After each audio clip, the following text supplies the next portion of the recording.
Man, y'all playing around. KCD, go flag. You go to flag.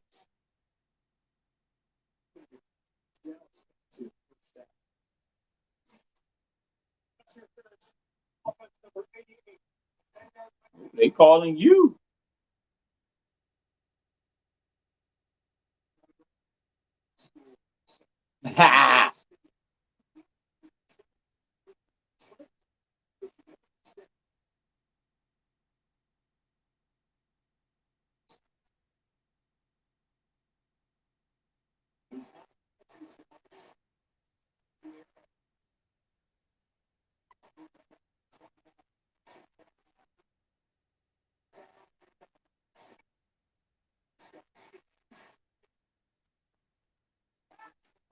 Listen, I don't know, Sherry. Hey, hold on. I'm about to put the link on here in case you want to come on here.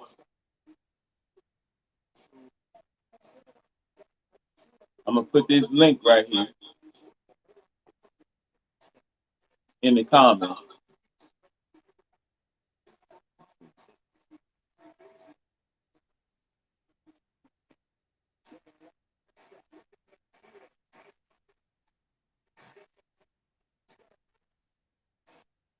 All right, it looks like that's it. Now, if you click on that, hold on, I'm gonna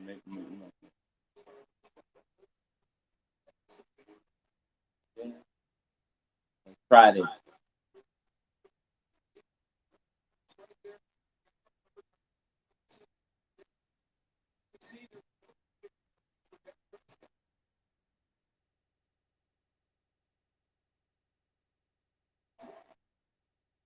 I'm on here, right? Yeah.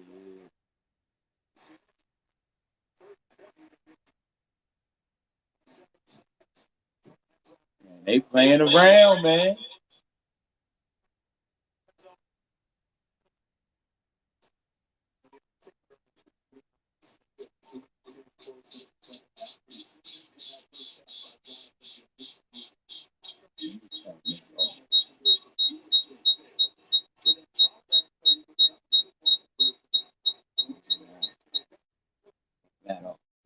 Yeah. Oh, you don't see it? Look in the comments. Oh, you gotta go. Oh, you gotta go. I'm sorry. It only went to it only went to the YouTube pages. Hold on. I'm gonna send it. I'm gonna send it to your inbox.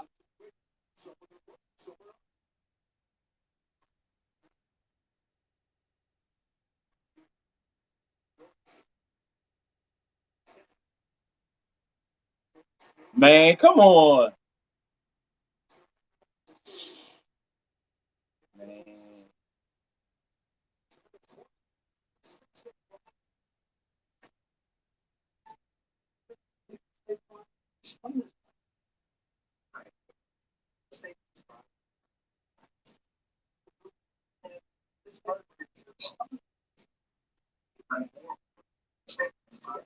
Hold on. See, I still don't even see the comments.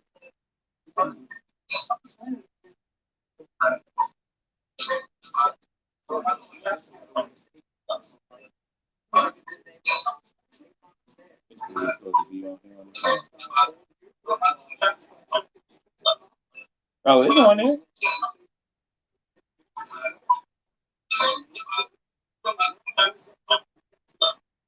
Oh, it's on there. Yep, it takes you straight to it. All right.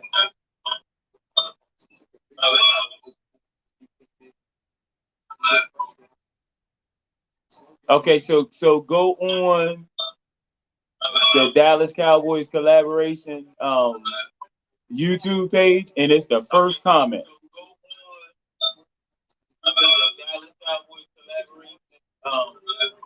YouTube page, and it's the first comment.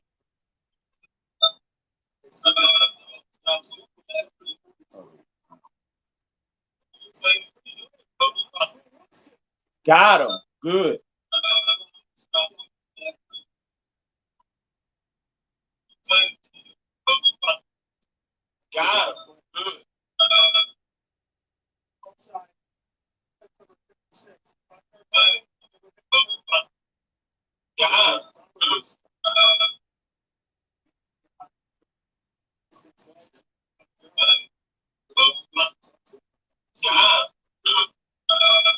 All right, let's see.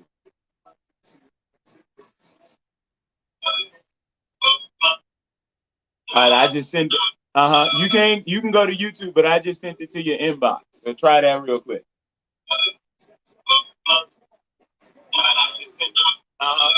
You can go to YouTube, but I just sent it to your inbox. So try that.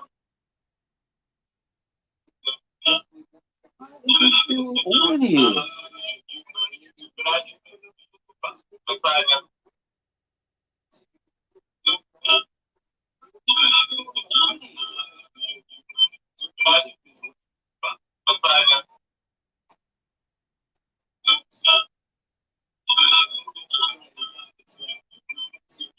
And if I wanted this still to be on there, it would stay. It wouldn't even be on there. Come on. Still getting. Oh, okay, I see you.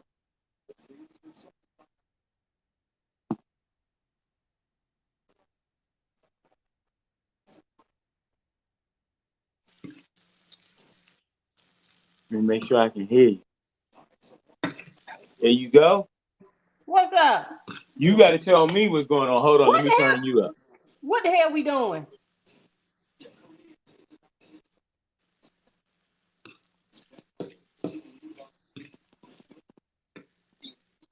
All right, let me turn you up. I'm just trying some new stuff so I can have us talking about these games while the games are on. Oh, okay. Yeah. Now, what you think they just playing down to the competition? Man, we don't need to do that because they weren't running all over us. The Right. hell? I can't even look. I just finished cooking dinner. I ain't even got no appetite. I mean, shoot. They taking everybody's appetite. But I already expected this though. I expected You expect a loss? I didn't expect them to lose, but I expected like a close game, like closer than we were expecting.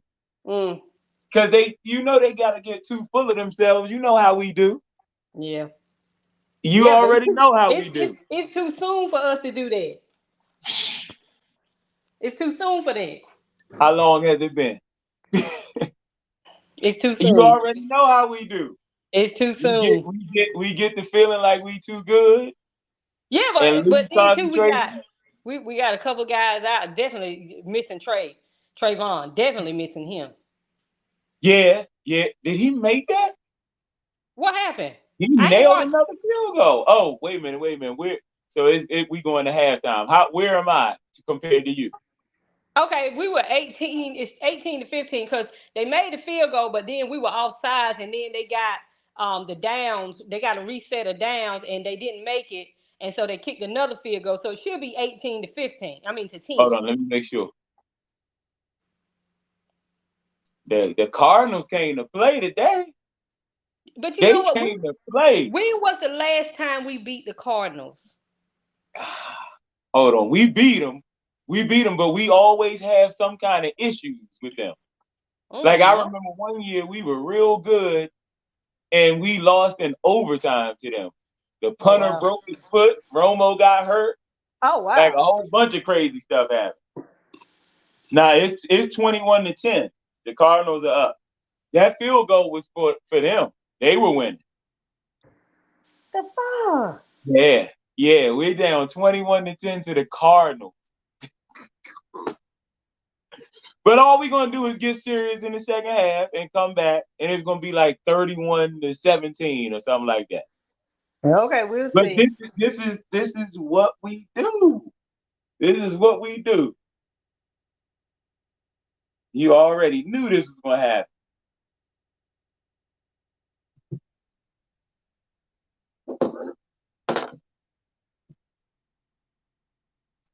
happen. Mm. Man, this is crazy, y'all.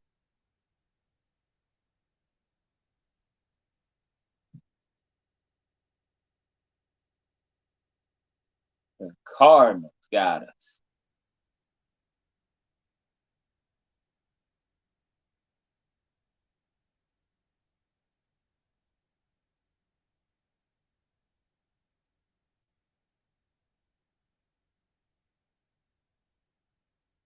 Yeah.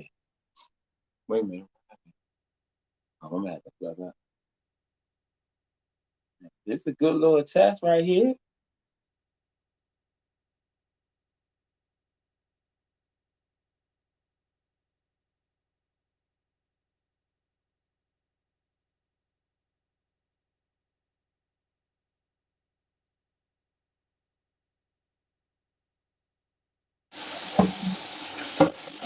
Oh, you really are cooking. Oh, look, my daughter had called. She took my grandbaby to the fair. I said, hold on. Okay.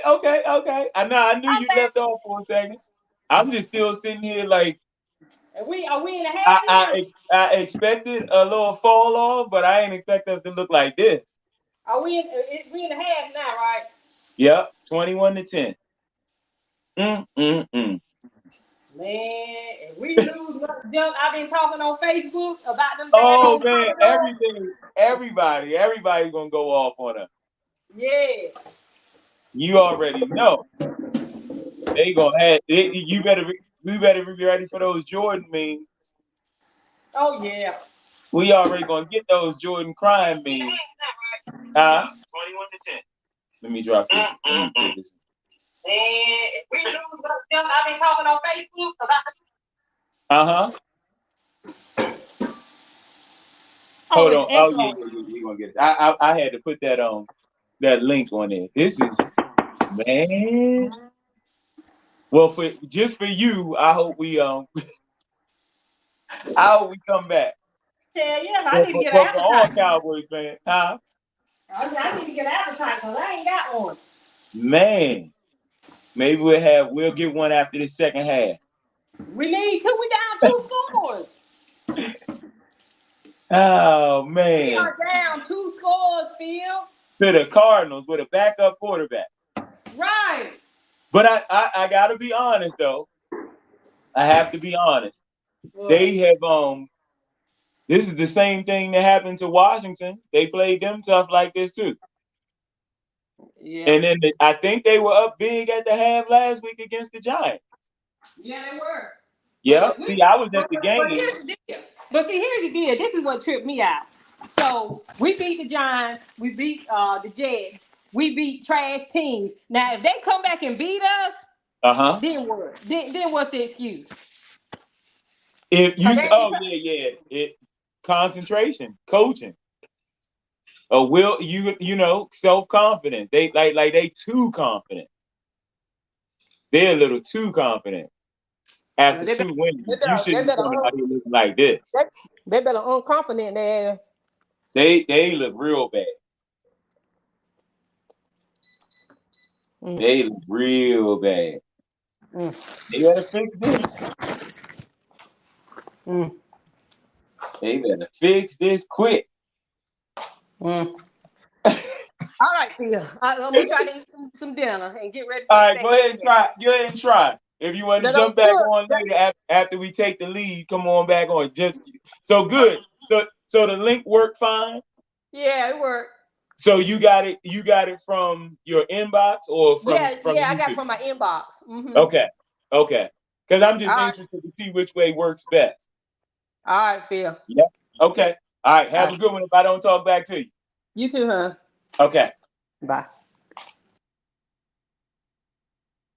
Man, what we gonna do, yo? Stay on 21-10. Yo, y'all better get this thing rolling. Y'all better get this thing rolling. We gonna get all the Cowboys fans after this game, boy. Mm, mm, mm.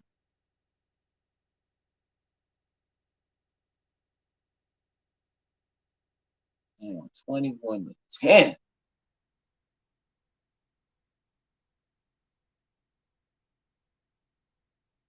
We gonna get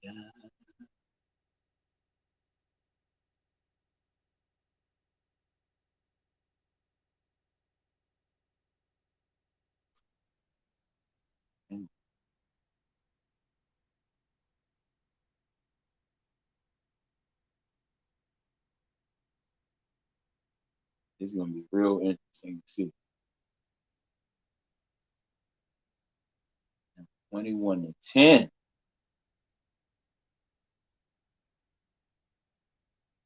Mm-hmm.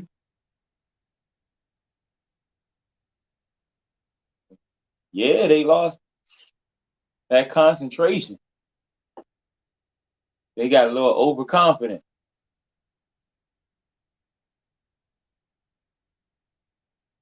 Yep. They got a little full of themselves. Yeah. But this what they paid Dak the big money for. He can really pull them through. And what's up with the defense?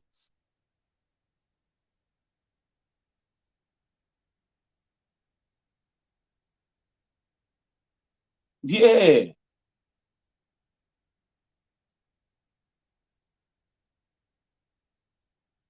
What is up with the defense?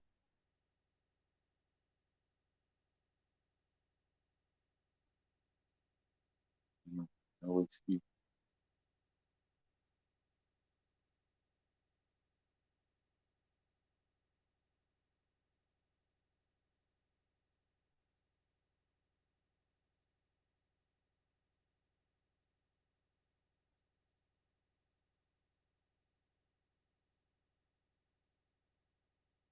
Mm-hmm.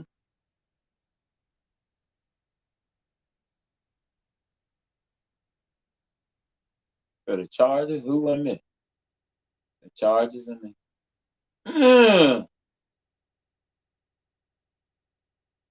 right, that's good. That's good. I needed that.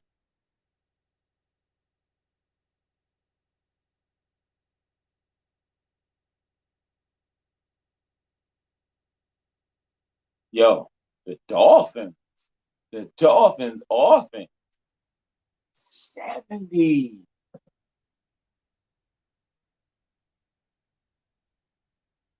Yo, they scored 70. I'm sitting up here watching the Ravens game. The Dolphins are ridiculous, yo. I started to pick Tua in fantasy football too. And they scored 70 without Jalen Waddle playing?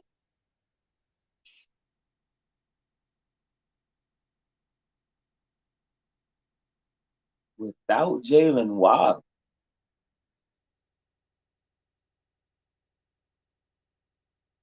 That's impressive.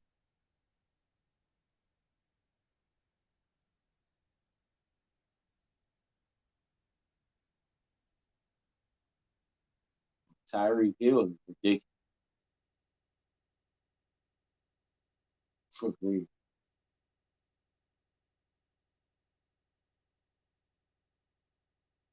Yeah. Yep.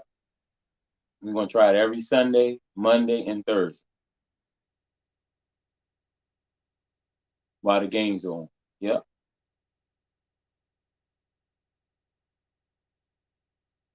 And that's it. Unless somebody else wants to do one.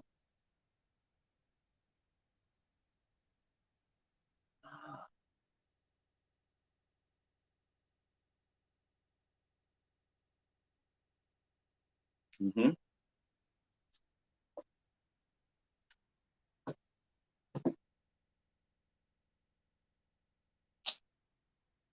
Overconfident. That's all that is.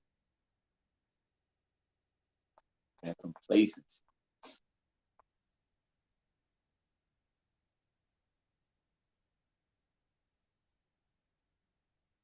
Yeah. Blame it on coaching. Blame it on the players though too.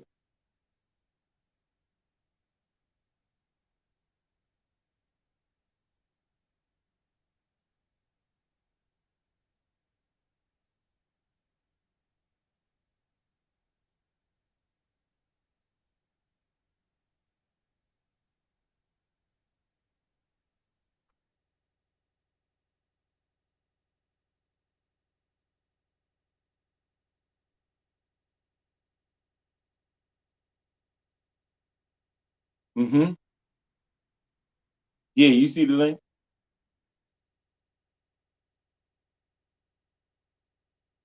Yep. Listen, I'm just trying to do this and answer these questions on here. I'm responding to the questions on here from TikTok. TikTok got it going.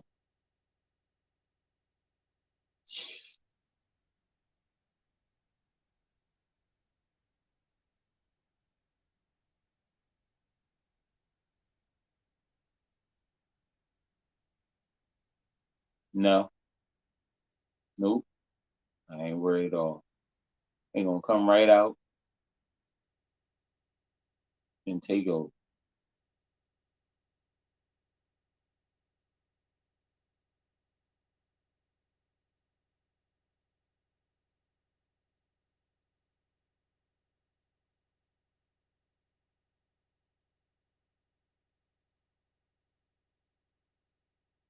Yeah.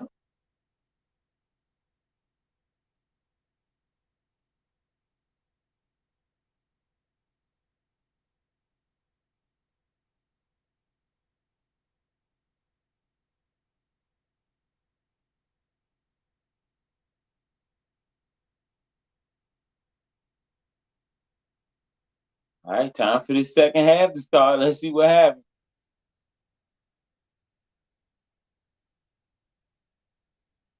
This about to be crazy. They better win it. Better win it.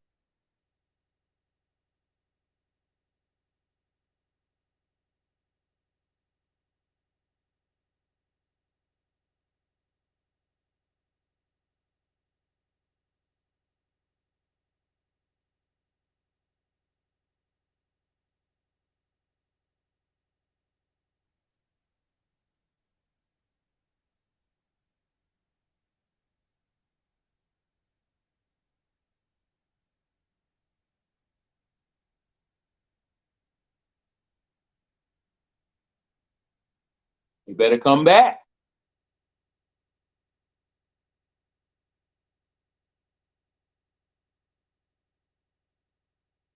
That's all I know.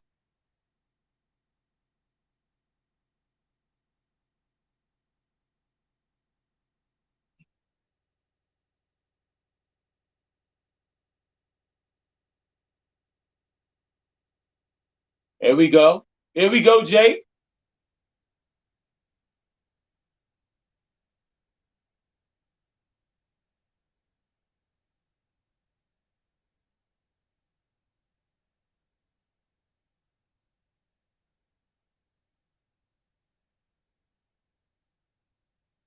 I knew the fact. Here we go.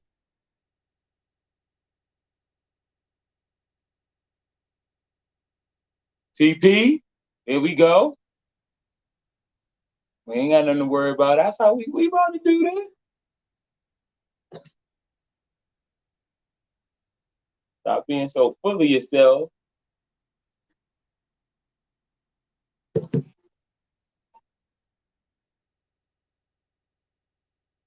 Let me get ready for some of these highlights.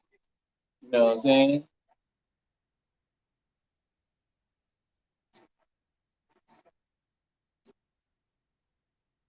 If you want to get on, I left the link in on YouTube, and the link is on Facebook.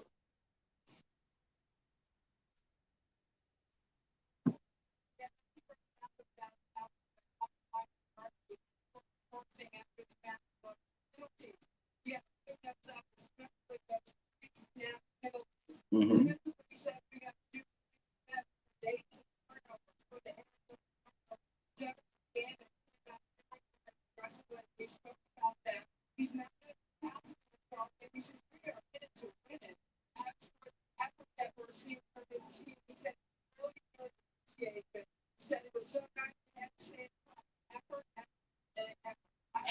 You got to come back.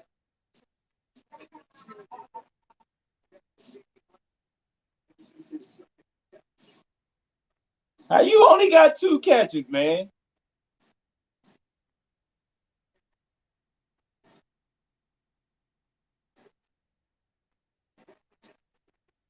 Oh, way to not get hurt. That scared me right there, boy.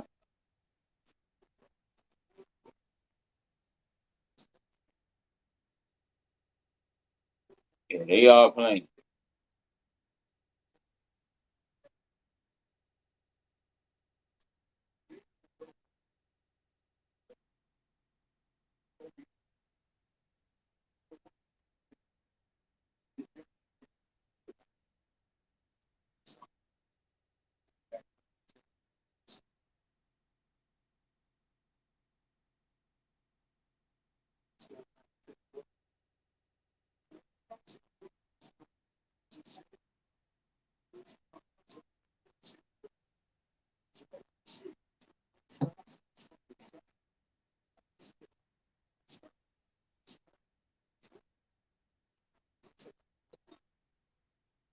yeah, we ready.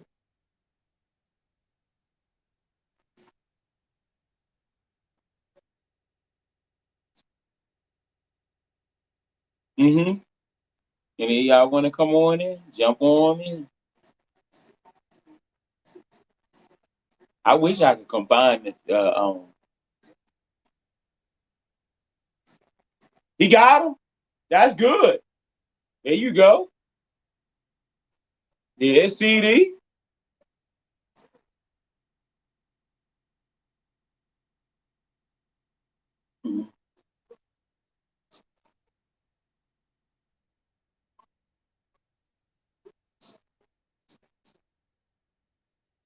Yep. Just jump on. You see the. You see it? The link is right on it. Uh, the screen. Why the screen don't work for TP?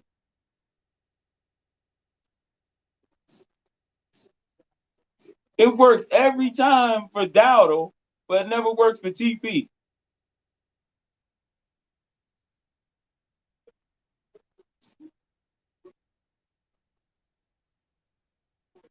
Mm-hmm. Come on. You see the link?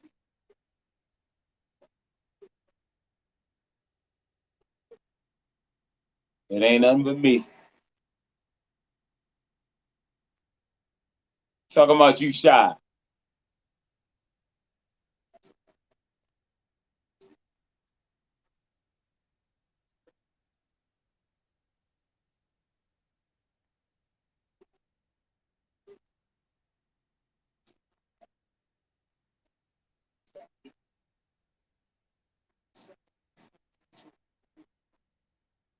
Come on.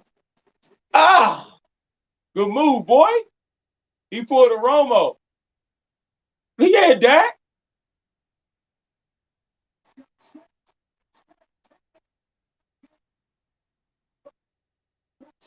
Oh yeah, we back. They coming back.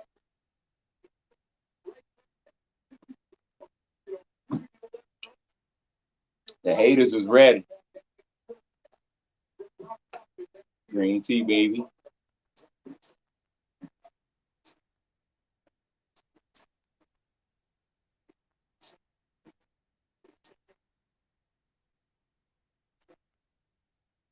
Watch that leg get off his leg.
Mm.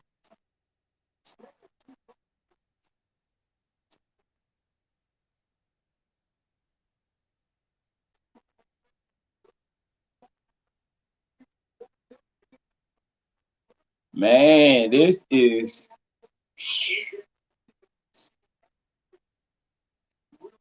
gonna be interesting right here.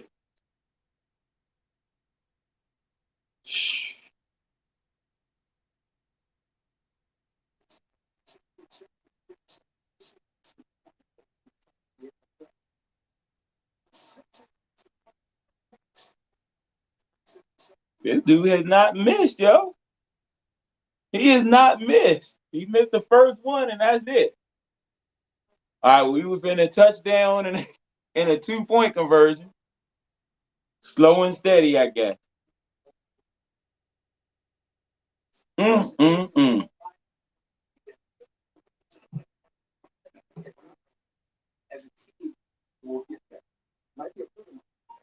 This is going to be an interesting second half. This is going to be real interesting.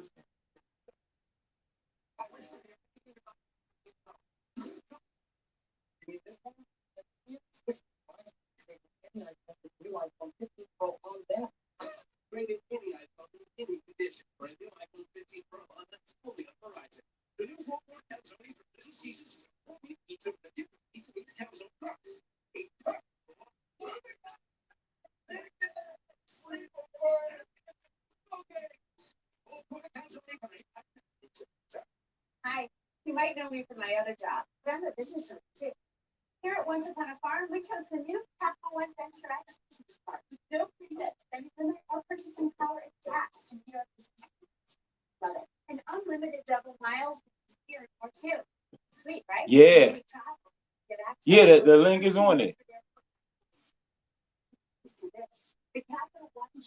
Come on in.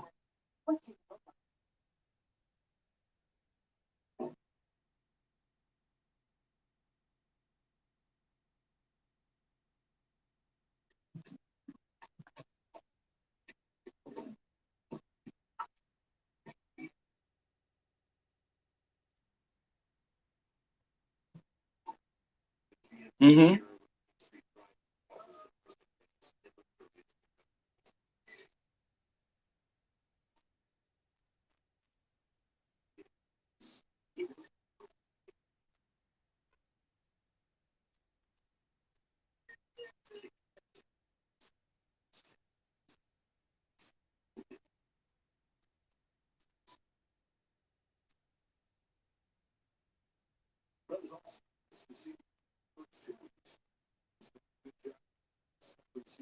We still in there. Yeah, we gonna be all right.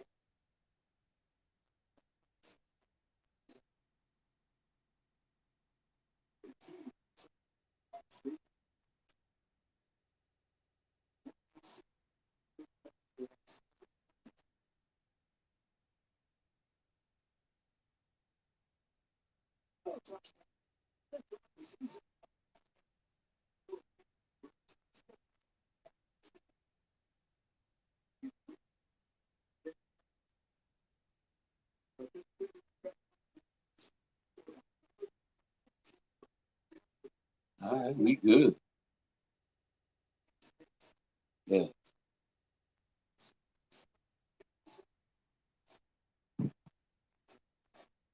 Yep. Yep. He's come on. There you go. Good tackle, Deron. Yeah, Bland.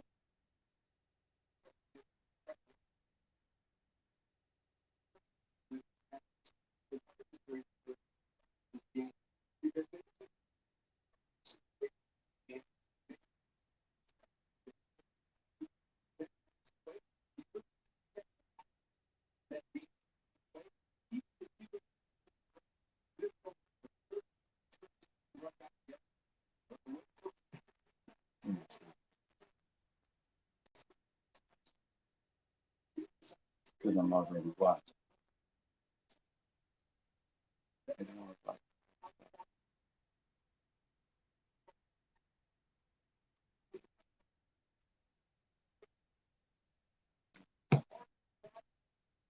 Man, I'm trying to remember everywhere where I'm watching these games, man. They making it so difficult with this YouTube TV crap. I'm forgetting how to watch the game. Where I'm watching it at, on what device. Come on, Micah.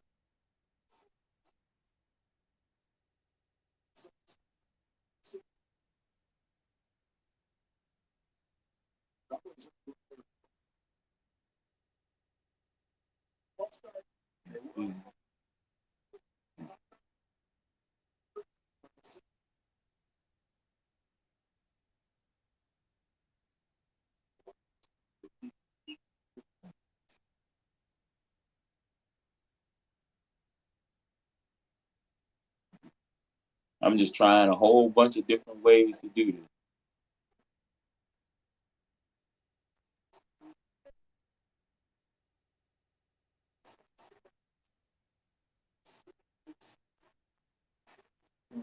Uh-huh. Yeah. Take your time.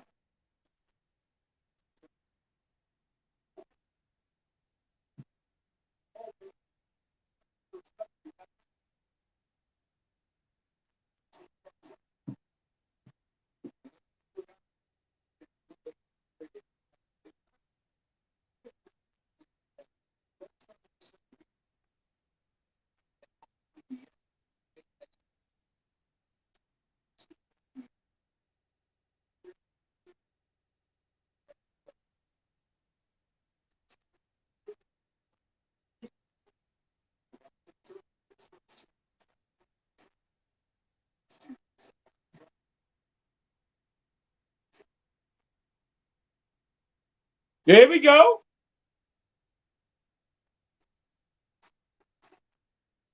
Ah, oh, man. And nobody knows it.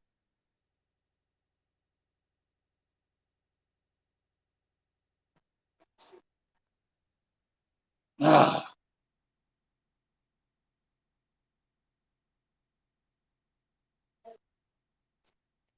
ah. All right, we'll do it. We all right. We are all right.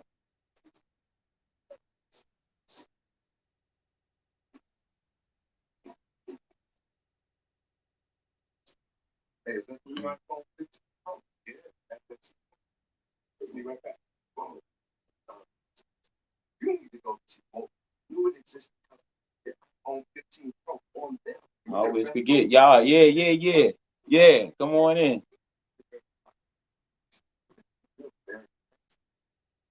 At T-Mobile, get the new iPhone 15 Pro on us and free update.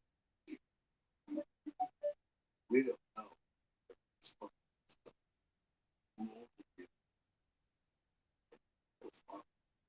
The work brother, they don't stop. Good luck finding a small business. That's why they use Ford truck. Ford is 100% simple because we're all in. We love our house. The outdoor space is great. So we do have a basic.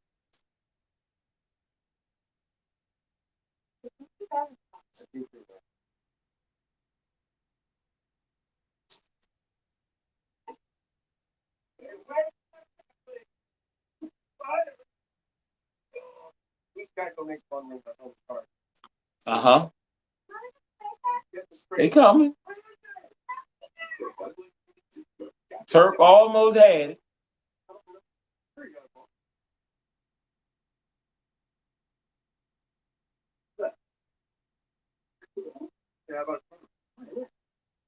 Actually, I'm gonna read that. Chipotle carne asada.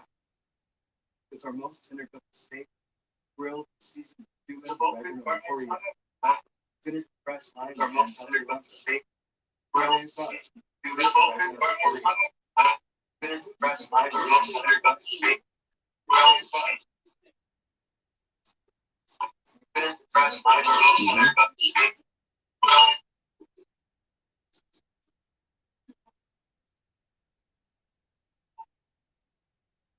All right, let's do this.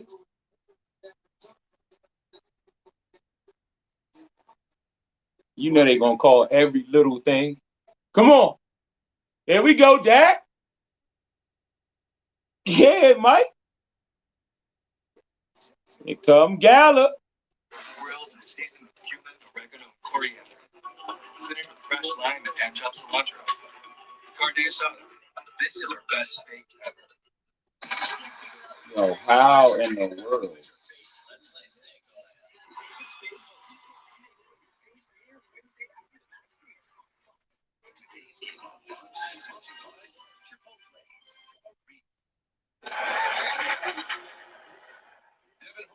Crazy. It's almost as if they just want you to mess up.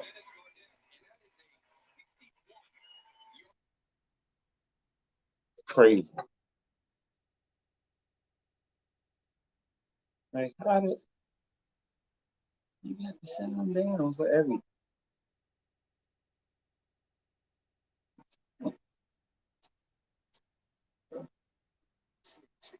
There you go, CD.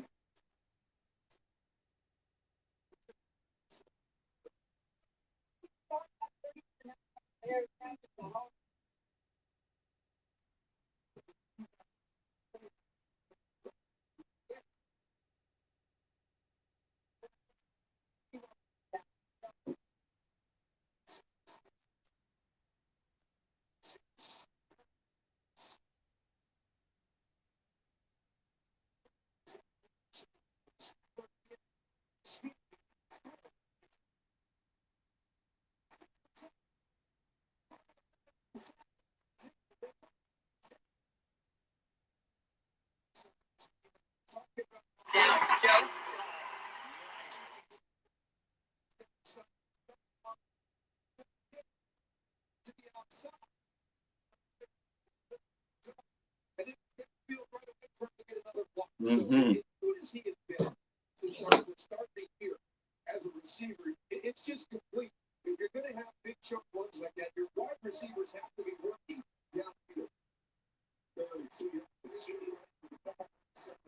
Told you they coming. Rico stealing all the fantasy points, man.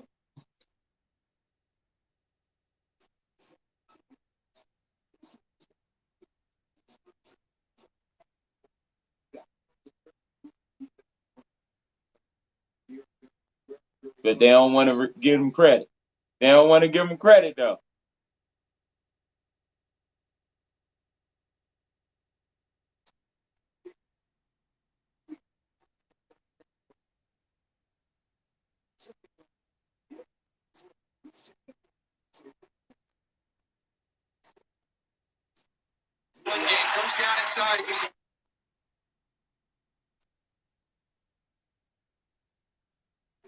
Time for touchdown. Aaron Rodgers with that injury, but Zach Wilson effective plays with Dallas had a tough chance.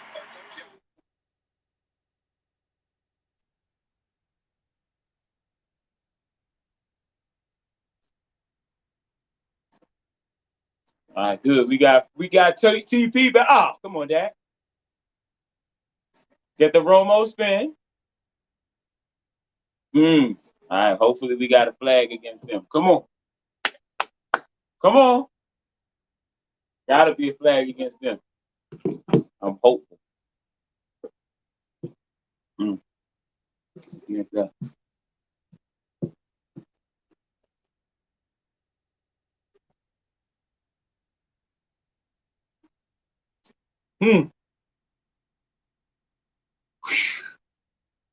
It's tough.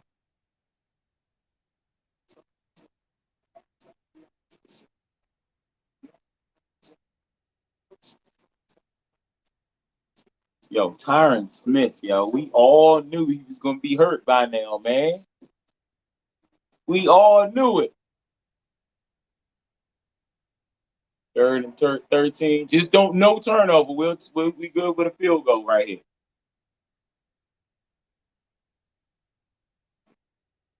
We good with a field goal. We'll take the touchdown. There you go. Just kick the field goal. Put some more confidence in the young. They tighten up. Yep. Limroy, jump on, man. Get that. Go grab the link. You see the link? Oh, they going for it. They going for it on 4th down.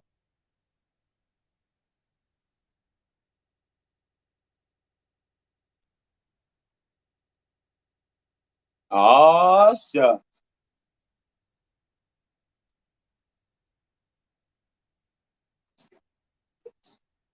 Come on, Dak. Dak, run that. Uh-oh. The field goal, man.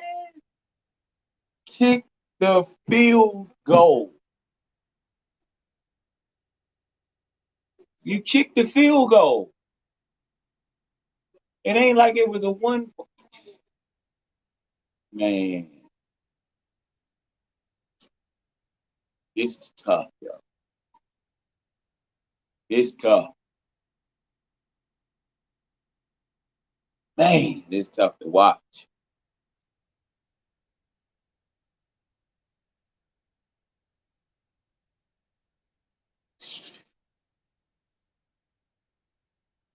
This is tough to watch. This. Jeez. This is tough to watch.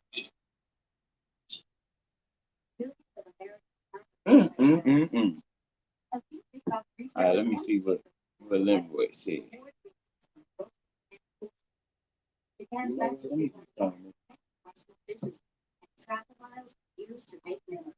The so-called credit card competition act would eliminate credit card rewards. Yeah, you hear the dog? The dog mad. Dallas mad because we losing. All right, I'm gonna jump on here and I'm gonna shut it off over here.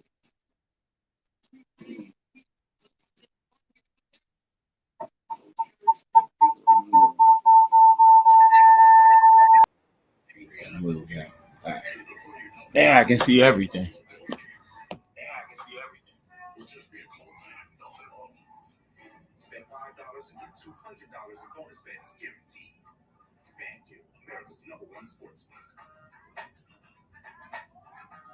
Turn that on. Perfect.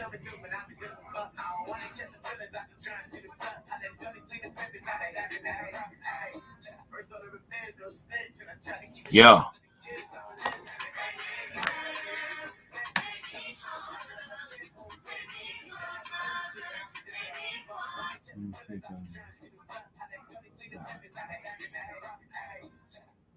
Nope, not yet.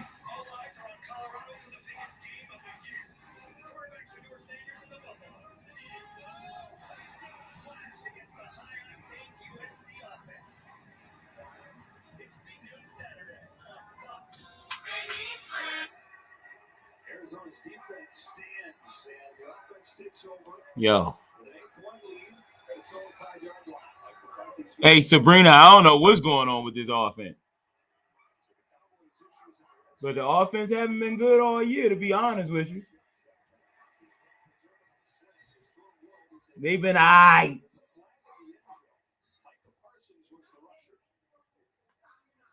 They've been all right. Coverage by the Arizona secondary all the way across the board. There's really nowhere for Dak Prescott to go. And we talked about how big that holding penalty was on the punt return. Yeah. It ends up being a 61-yard penalty. You overcome that and get all the way down the field. And just with your struggles in the red zone last week and again a little bit today with all the offensive linemen out, do you take the points at 3 and then not make it a touchdown and a 2-point play to get the tie? Offense number 71. The penalty decline, second down. So they must have said the pass was incomplete. The hold has been at the 1-yard line. Johnson right tackle. Parsons trying to make an impact on this game. He's been very quiet. Unstoppable through the first 2. Yeah, we about to have us some fun.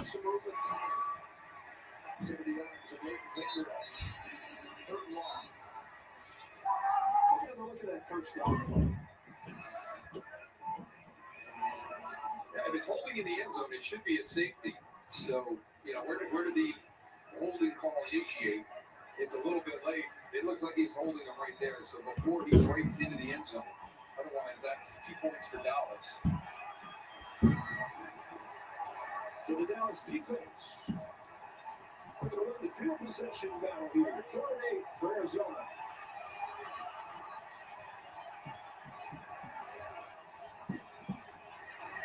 Dobbs launches. Brown, he's got it. And he's inbound. Yo, they really trying to pull this upset on us, yo. What a great job. And this is one of the things that offensive coordinator Drew Petzing said he had to do in the second half. He got away from Hollywood Brown last week against the Giants. And now they were open to going one-on-one versus Deron Bland. If they had that, they would go for it. That time, they go after Panthers, Stephon Gilmore. Here's a reverse and a pitch back. Yo, they putting out all the stops. Donovan Wilson, who just got back this week after he missed the first couple games of the calf injury, somehow is still able to make a play after all that. Yeah, I don't like that call in that situation. To me, that's something where you get out towards the 45, and then you do one of your gadget plays. You know, get a little bit Man. that back end because you're down at your end of the field right now. Now you take a negative play there, and it puts your offense behind the chains a little bit. So I would have held that one in my hip pocket a little bit more. Got out more towards midfield before I pulled out that razzle dazzle. That was like all the razzle, all the dazzle. Hey, Sabrina and Limroy, if y'all want to jump on, I put the link in the comments. Oh, hey, relax. That we don't need to see Parsons getting hurt. Come on, get up. Let's go. Force this punt right here. Force this punt.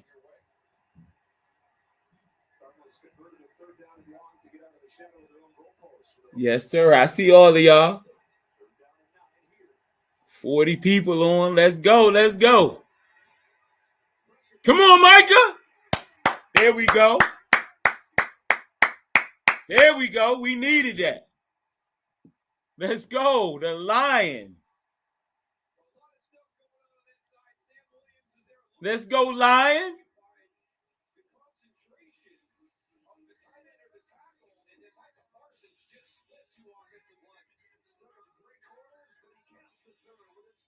Yeah, Micah. Somebody jumped too on that play. It might have been Sam Williams, but hold on. Let's make sure. Love it. Micah came through. They needed that play. They needed that. Yeah, they needed that play.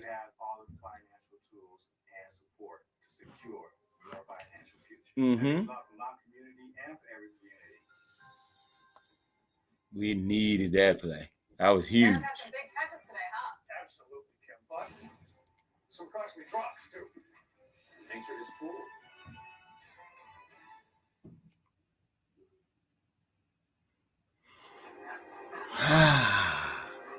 What y'all think?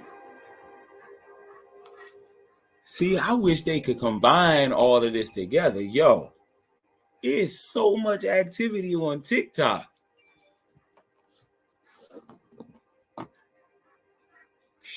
And then man.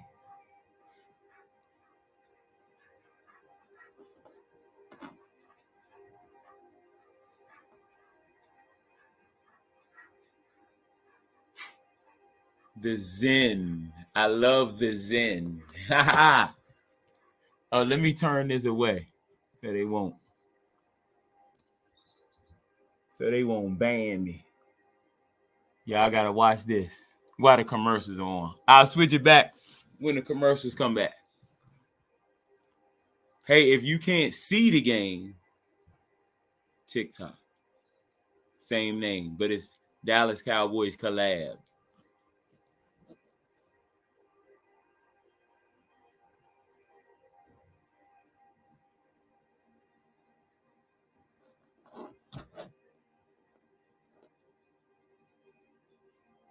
The Zen.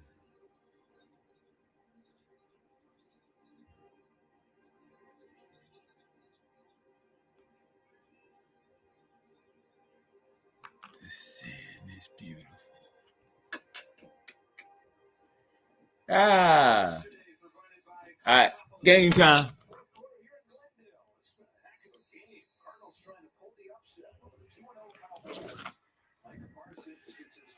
Let's go.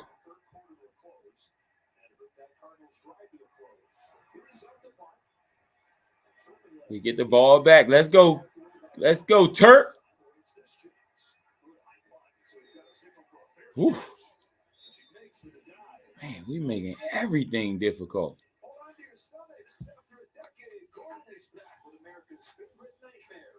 Los Glorias, watching how owners revive their failing restaurants.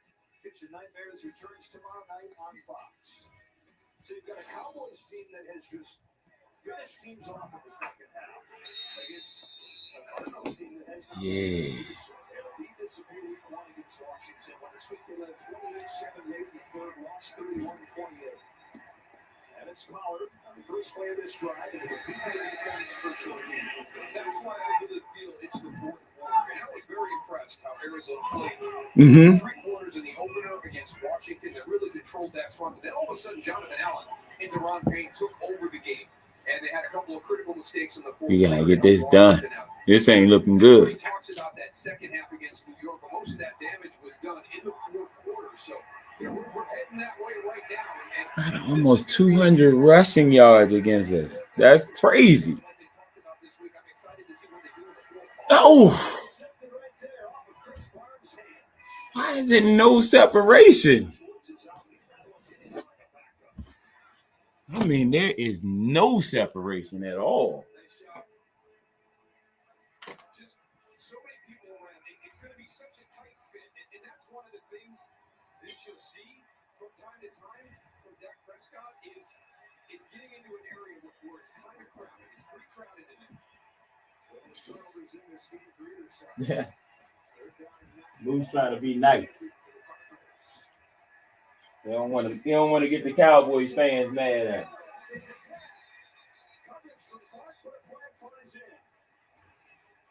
It's going to get called for pass interference to extend this drive. Pass interference, defense number 22. All right. We'll take some calls. Hold on a second if it messes up for a second.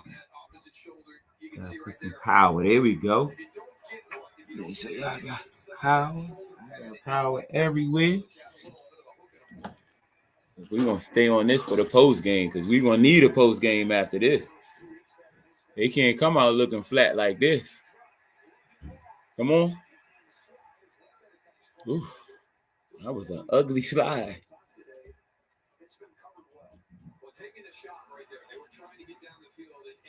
That was an ugly slide. He's not going to let you get over the top. I really think that's where Dak Prescott wanted to go. He wanted to get CeeDee Lamb. No wonder it looked so ugly.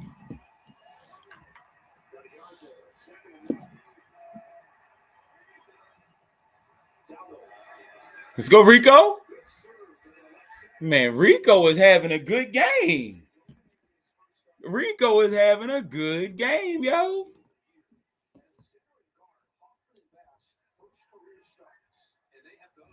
I like it.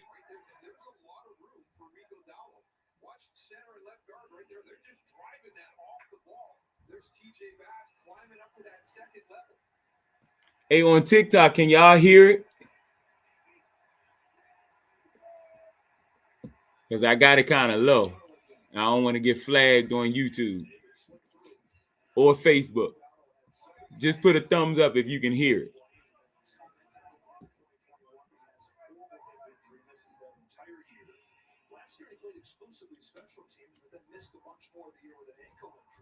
Mm-hmm. Okay, perfect. All right, got you. See, I can do this on TikTok. I can't do this on YouTube and Facebook. Oh, yo, why does it seem like it's bigger holes for Dowdle than it is for Pollard? Even though Pollard's having a good game too.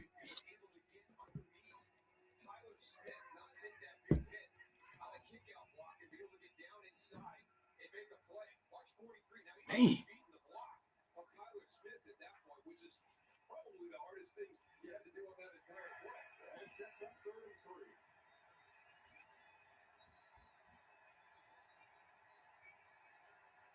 Come on. Yep, CeeDee. Oh, yeah, Brandon. There you go. Hold the ball. First down.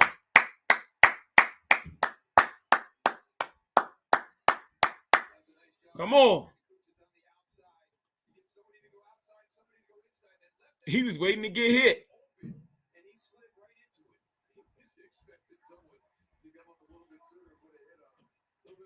Second catch of the day for the 10-year veteran. His first year in Dallas. First third down to the Arizona 20. Prescott fakes, throws to Gallup. Yeah, first down, MG.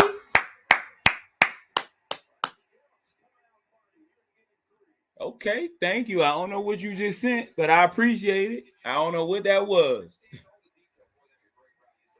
Yes, sir. I appreciate you.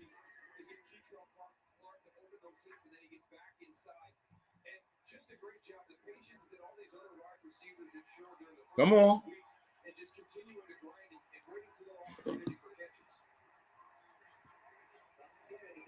Come on, TP.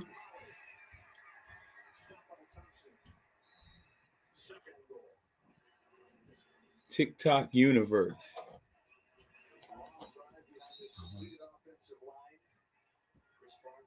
10,000 member challenge. I don't know what all that stuff is. Come on, man. Y'all. Come on, man. You serious? The Cardinals, yo. The Cardinals.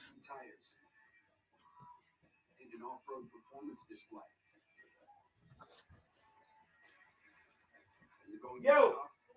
It's a family you can count on. Introducing the Silverado, Colorado, and Silverado HD CR2 family of trucks. Critics are calling the Creator the best film of the year. It's a cinematic masterpiece. See this film on the biggest screen possible. The Creator, PG-13. Officially, it's a fridge full of beer. Unofficially, it's free AC. Coors Light, the official beer of everything unofficial. Popeye's new sweet and spicy wings are perfectly sweet and wonderfully spicy, just like my Nana. These are delicious. That's why I know you didn't make them. We don't make sense. We make chicken. Your price can be more affordable if you bundle your home and auto. Kind of like a combo meal.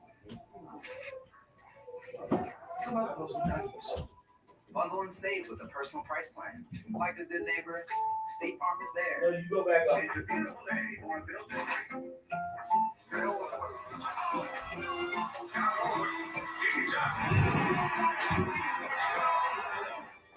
you, Grandpa.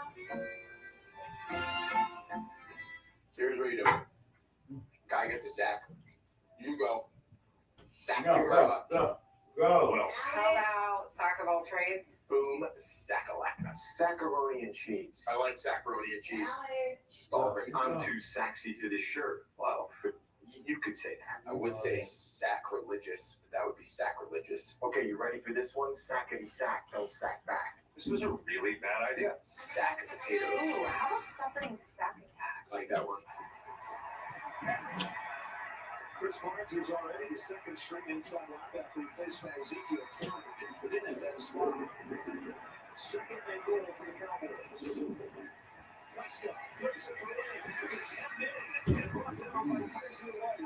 Cardinals all over the field. Yeah, they got a couple of guys back there in the secondary, and it's pretty easy. Make sure you should bring them here. Nobody that's going to hold them or do anything, so Kaiser White, Yeah, we back. Come on. they're able to just come right up and make the play. Oh, and I left the commercials on and everything. All right, come on.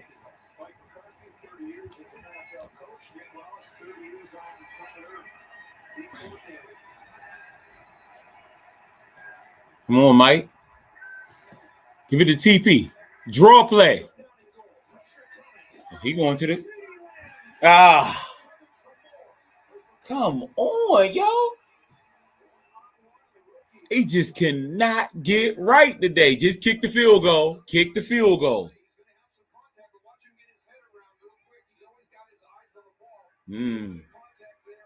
Little bit. Yeah, that's pass interference right there. But hey, can't get it back. Just kick this field goal and let's go. Defense, you got to get the ball back for us. That way another touchdown wins it. We good. Field goal. Now we about to get this 3 and out, get the ball back, and a touchdown win. They do that, I'm going to see backyard. We love our house. It's on a great block, Tree Line Street. The neighbors are. Hold on, let's see. With this thing. Can I just Bit of an eyesore. switch it and see?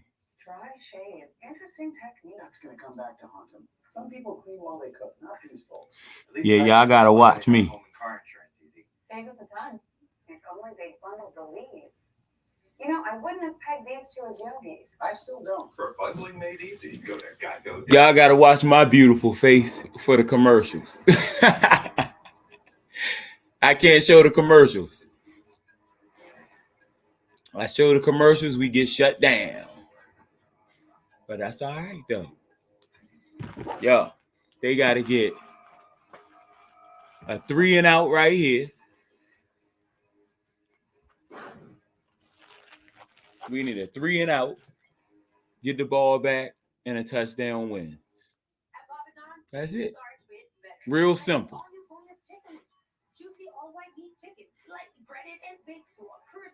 Nah, not worried at all.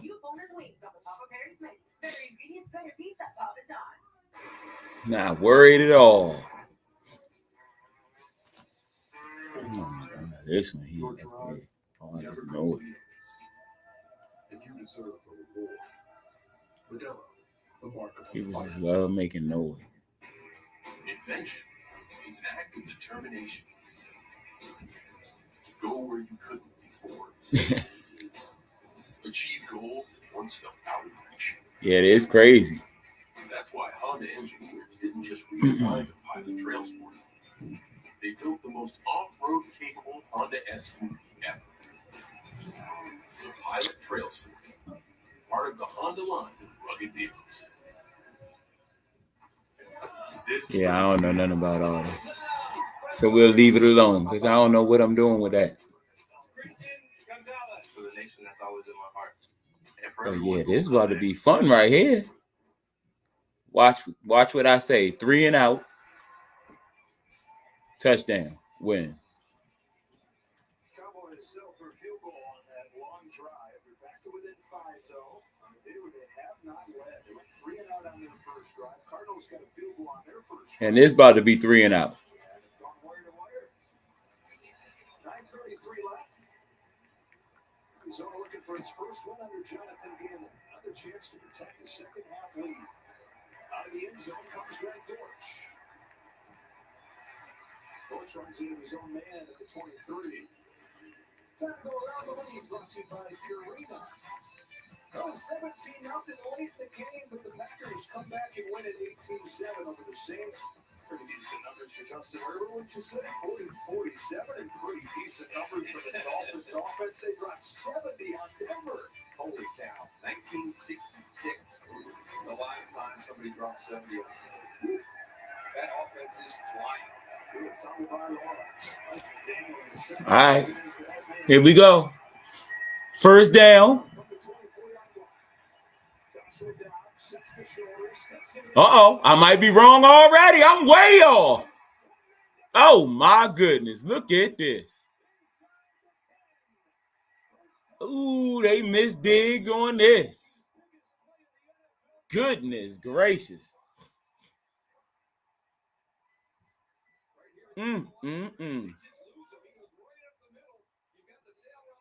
Wow.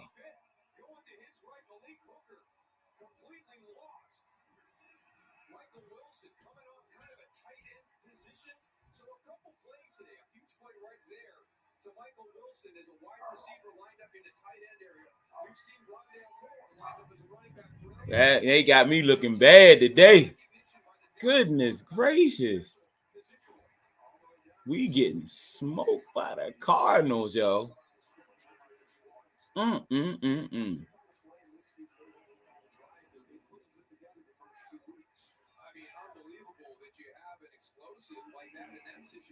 Man, it's gonna be some mad folks later. passing dials up something pretty cool when you kind of tuck your wide receiver in that tight end spot and nobody recognizes it. He's running free down the middle of the field. 86 yards on 2 catches. Oh, they getting tricky on us too. My bad, y'all. That's why I don't do it.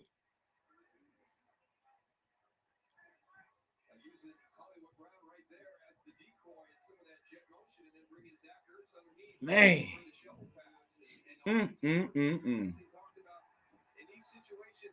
Terrible, yo. This don't make no sense. Okay, he holding him. Yo. Man. This gonna be a lot of talk.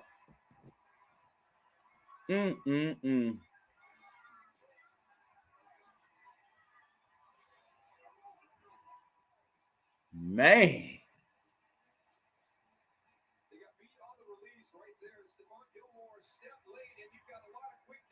Ooh, it's gonna be a lot of talk today. Man.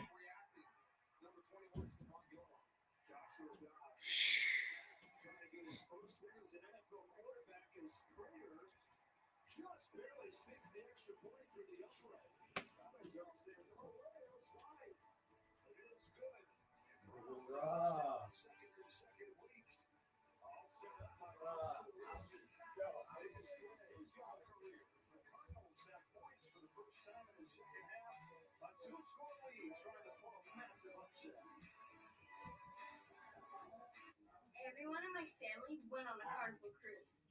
Maggie didn't come though because she's a dog. Mom did things I've never seen her do. Dad was himself, and I met this girl who was pretty cool, I guess.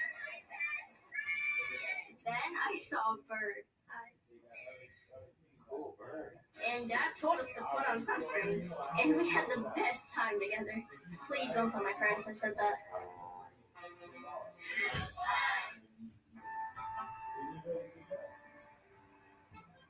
You wanted more speed, more action, more leather. Pound for pound, this is the best baseball you've ever seen.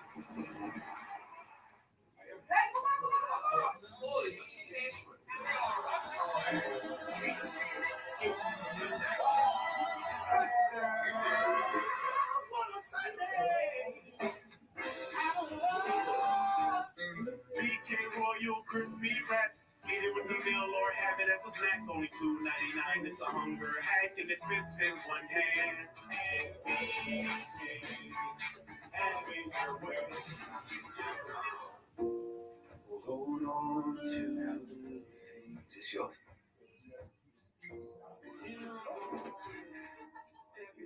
Surprise. I think you're gonna clear this. I got it. It's yours now. It's just a moment they call lifetime. Lunch? Yes, please. That'll be $23. Your ad says it's free. Yeah, it is for our Economy Ultimate passengers who paid extra. I'll just have water. Okay, sure. Cash or card? For water? Well, at AT&T, when we offer you our best iPhone deals, we guarantee it. Even on the new iPhone 15 Pro, made with titanium. Not that you don't keep your word, it's just that you haven't. What? Only AT&T gives everyone our best deals on any iPhone with any popular phone. Guaranteed. Get iPhone 15 Pro on us. The Cardinals have torched the Cowboys for big play after big play today. 6 of them of at least 20 yards. Along Wendy Wilson sets up the third down touchdown to Hollywood Brown. And normally you don't have time to get those kind of plays called. It's not short throws that come out quick with Man. really good play design and shots down the field. You said we're hot trash? Let's talk about that. 49ers looking at y'all. Yeah. This is crazy right here. This is crazy.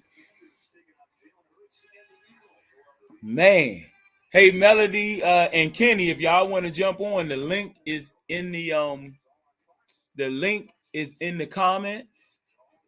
Just click on the link and you can come on here and talk to me.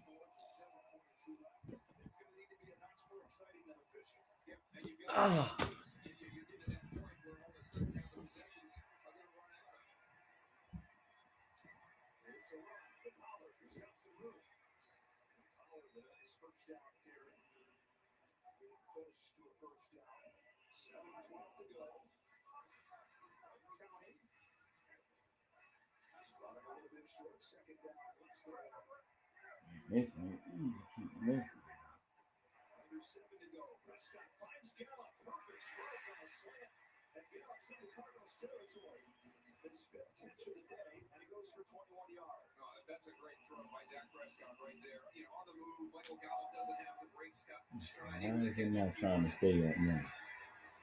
This time for Ferguson, a great break on the ball by Kayvon Wallace. It had just got at the end of August from Philadelphia, and he's been one of their best players on defense.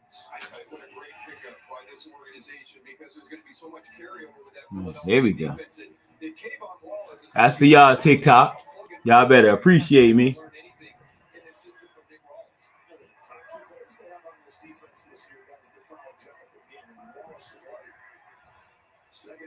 Ain't nobody got no excuses.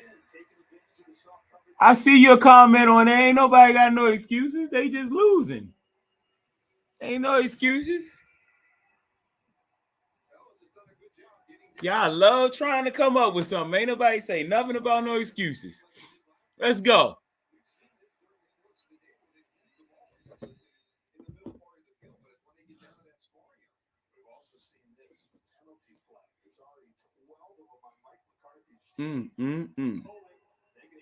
All right, defense. We needed that. That's big.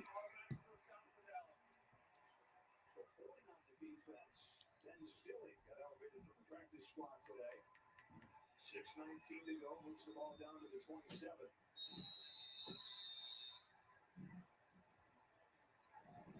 It's different fashion today for the Cowboys. Outscored their opponents 70-10 in the first 2 weeks. They have trailed the entire way this afternoon.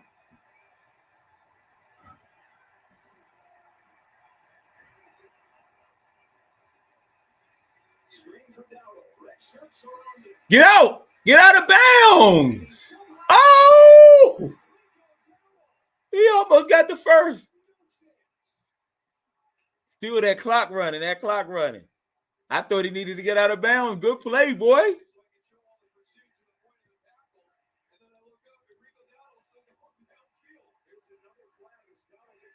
Oof.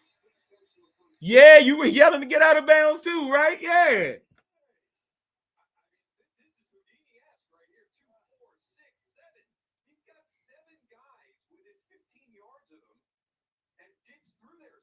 You said you talking about a video you sent? Okay. All right. Oh, that you saw. Okay. Yeah. I don't know what you talking about, bro. I can't speak for other Cowboys fans. I can only speak for me. No excuses here. This is called being overconfident right here. Lesson learned. These guys are in the NFL for a reason. And they played Washington and New York tough. Yeah, we just got full of ourselves. That's all. That's a weak mindset, though. Weak minds. You can't allow yourself to do that. That's just weak. Mentally weak.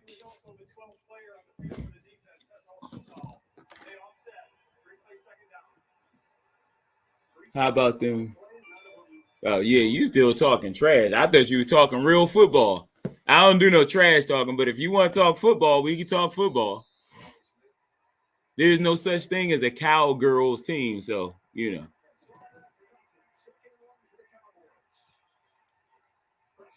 That's right.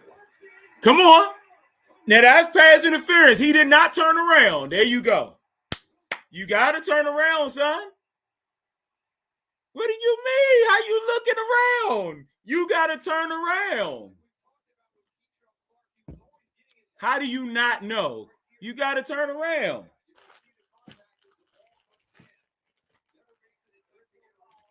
What? Oh, so I guess it's no face guarding anymore.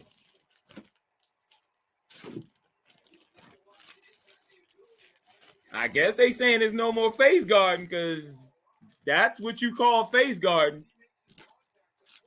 Y'all let me know. Am I wrong? What happened to face guarding?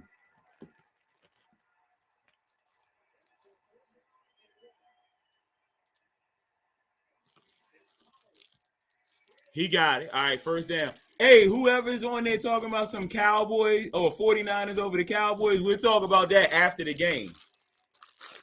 Right now, we need to be worried about the Cardinals. It's the Cardinals over the Cowboys. What you mean, the 49ers? We can't even beat the Cardinals. How you talking about them?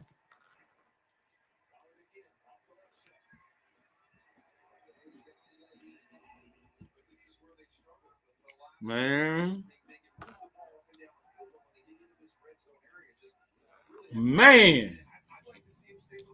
I wish I could connect all the stuff that's over here on here. Go TP. I don't like the way he got hit in that neck, man.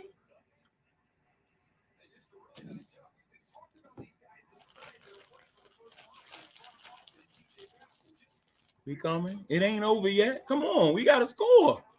This game ain't over yet. Y'all know this game ain't over yet, right?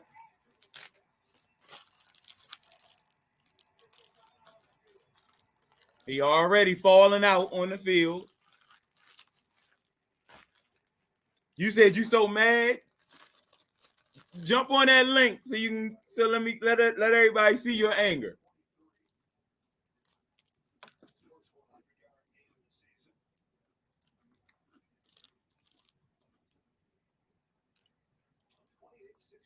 He said that wasn't pass interference. How wasn't it pass interference? He never even turned his head around. This man talking about on paper. Man.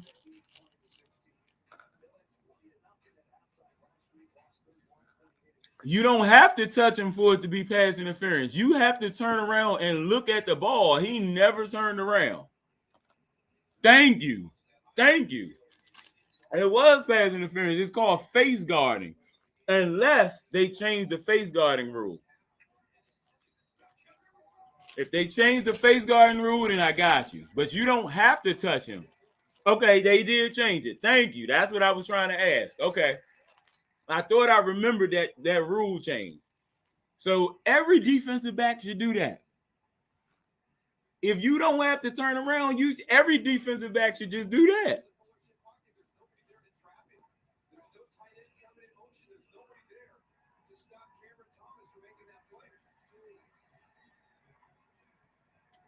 Man.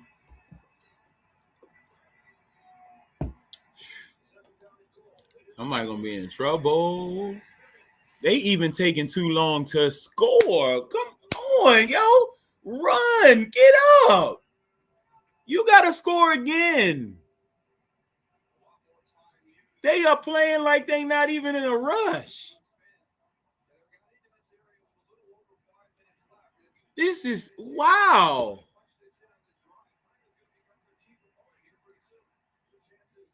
You got him? You got him? Ah, Dak. All right, it's game over.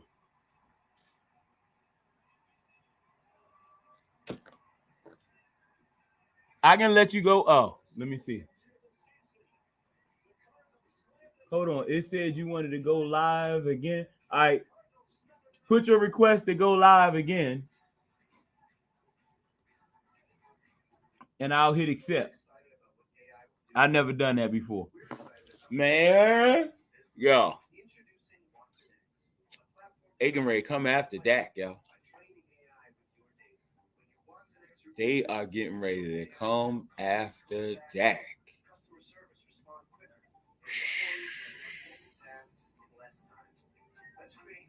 They getting ready to come after Dak, man. You've been saying what since last season? That they should that every defensive back should do that? He said Dak is trash. Hey, don't feel bad for the Cowboys fans. I feel bad for the Cowboys front office. Man, we just watching the game just like you. I don't get paid by them, and none of us get paid. We just enjoying this game like you. But listen, Dak, how you?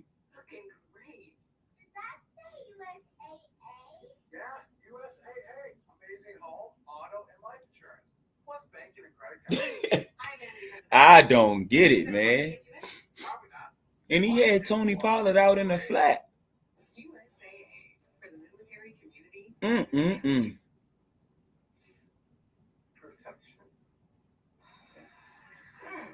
to email your daddy's white card. Let the bulletin give you one of the wings. Get 8 of KFC's new hot and spicy wings for only $4.99. Man. The Cardinals, yo. The Cardinals. Whoo! The #1 pharmacist recommended vitamin and supplement brand. All eyes are on Colorado for the biggest game of the year. Quarterback Shedeur Sanders and the Buffaloes. The Cardinals about to pop the Cowboys. You go 2-0 and lose to the Cardinals, yo, without Kyler Murray. First takeaway of the day for either one of these defenses that have been so good at generating them this season, and it comes from Kaiser White. Get the ball back to the Cardinals inside 3 minutes as James Conner goes down by the long clock. This is just one that Dak Prescott definitely wants. Here we go. Here we go. I knew it. Everybody about to go in on Dak. I see all of y'all's comments. Dak. I already knew it.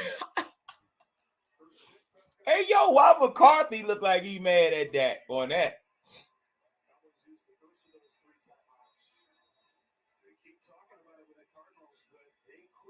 Man, oh man, oh man.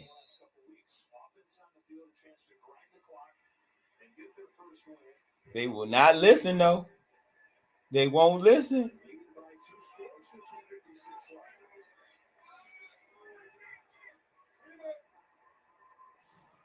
Here we go. Dak. Dak his ass and he threw it straight into the cup. He really did throw that straight into it. There's no excuse on that.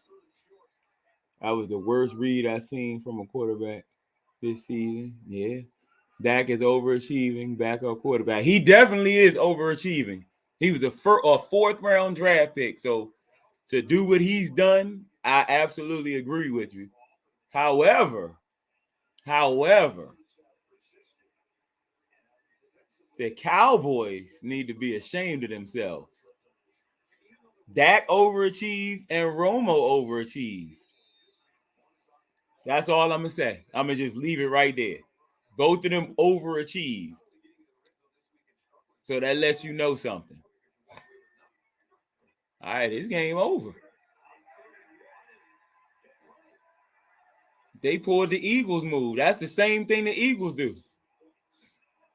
That's the exact same thing the Eagles do right there. Dak probably thinks it was receiver's fault. Yeah, I guess. Nah, that wasn't the receiver's fault. Romo was a magician. Romo was also undrafted. And Romo overachieved as well. Hint, hint. That's what I'm trying to say.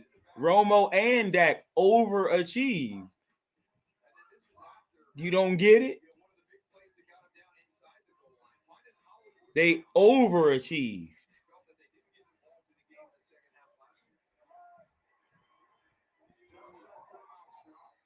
So instead of you blaming Dak or blaming Romo, why don't you blame the Cowboys front office?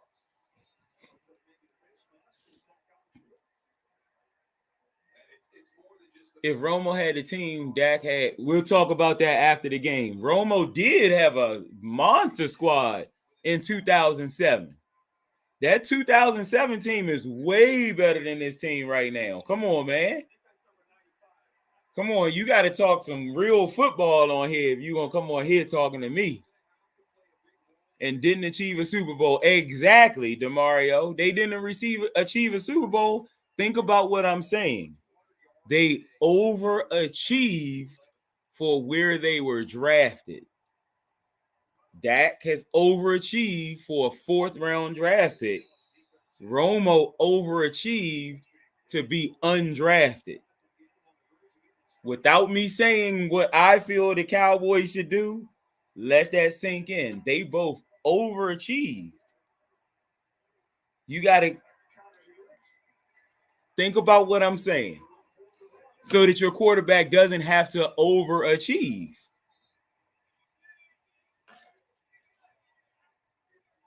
Oh, I do know. Think about this. In 2007, the Cowboys had 12 Pro Bowlers on that team.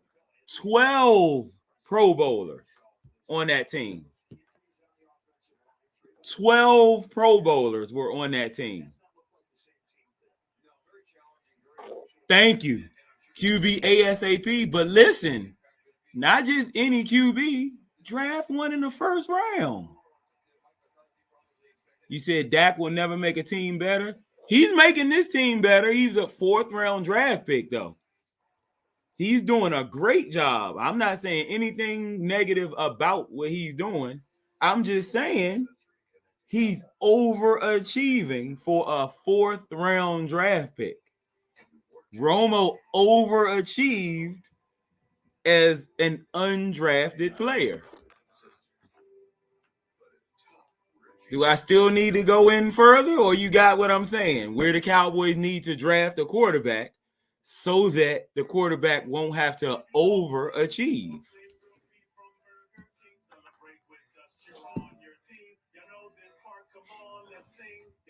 Now you get it. Now you get what I'm saying.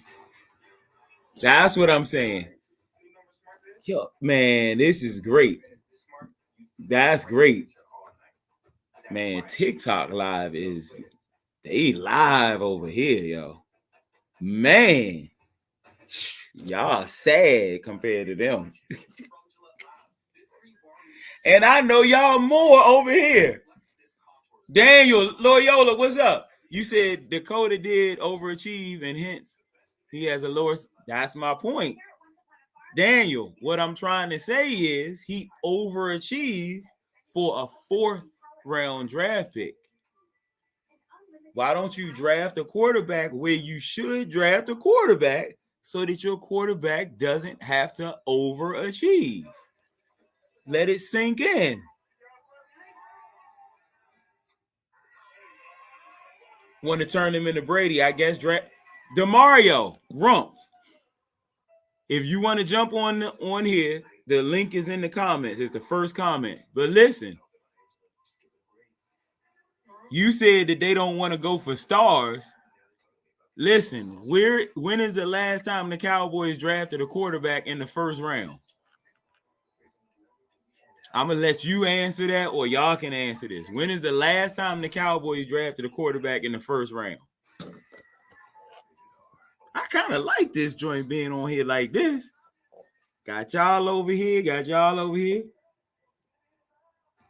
We got the Patriots next week, then the 49ers. I see it, Dallas being 2-3. All right, so what's your name? Sweet Trides? Yeah, Sweet Rides. Your prediction about the Patriots next week and the 49ers the week after that, did you predict the Cowboys to lose to the Cardinals today? Tell me that. Because that's how the NFL goes. They lost this week, and they mess around and beat the 49ers in San Francisco. That's just the way the NFL goes. You can't control it. They said that they control it, but whatever. We'll see. Daniel Loyola, good to see you, though, bro.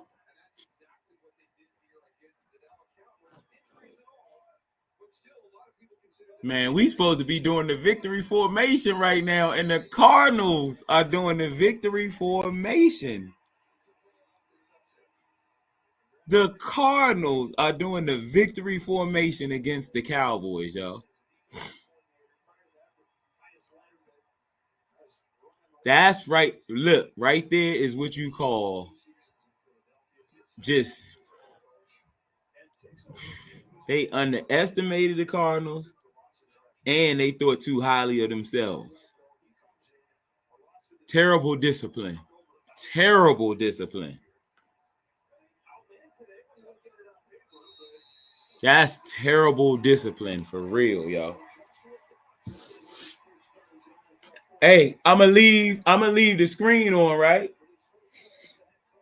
And I'm gonna put some I'm gonna go to the post-game shows. This right here, man.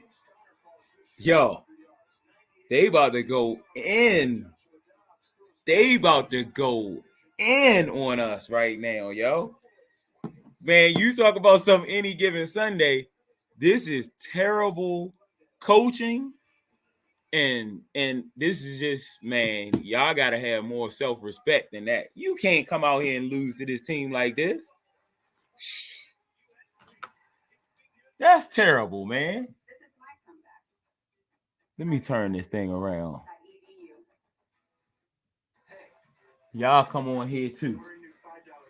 Y'all come on here too. We about to go in. I can't even go out.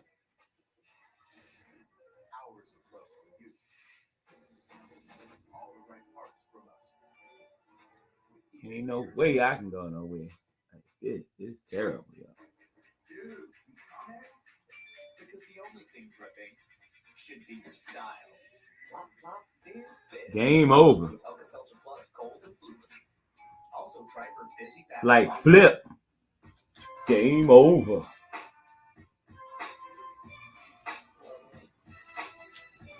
Yo, I ain't even drink or nothing today. They driving me to drink. Come on, man. I'm gonna have to go get me something to drink. This don't make no sense.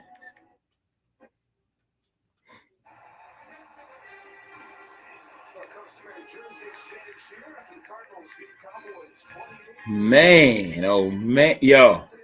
All right, look, I'm gonna pull this up here so that I can answer y'all's questions. I see y'all. Yeah, I can't just go straight in on Dak on everything though. Y'all ain't just gonna blame Dak for everything, right? If the Cowboys have a 3-star lineman, it's not a game. All right, but look, you can't just keep on having excuses for everything. You gotta step up. You got backups for a reason. Nah, I'm not. I can't give him that excuse. What do you think about Colorado's first loss? Yeah, I need to draft Deion Sanders. Nah. Hey, DeMario, I love Shedeur, but we need. Let me see. I want a big quarterback. Like, let me see. And it don't have to be even a superstar. It don't even have to be a superstar. But, I mean, if he's going to be a first-round pick, I'll take him because I need my quarterback to be on a rookie deal. They're going to blame Dak for the defense, not stopping the run too. Listen, Dak does not play defense. No, we don't need no experienced quarterback. Just draft a quarterback and stack the rest of the team. Y'all not listening to me. You don't need all that. Give me a quarterback on his rookie deal, and that way I can stack the rest of the team all around the quarterback. You don't need an experienced quarterback to win in the NFL. No, you don't. That's not true at all. like refreshed everything. And now they're slicing their deli meat express. That's why this QB prefers a new. Now, why is everybody trying to call me? See, this is what I'm talking about. Ain't nobody called me the 2 weeks while we winning, and everybody want to call me now. You know what I'm saying? And why you gonna call me? You know I'm on a podcast. Jump on the podcast. Yo, if you want, hey, jump on the podcast. I got a link on the on Facebook. Yeah, yep. But if you want to jump on it. I got the link. The link is the first comment. I'm glad. Come on and jump on with me. Send me the link. Okay, I'm gonna send it to you. I'm gonna send it to your inbox on Facebook. Okay, perfect. Okay.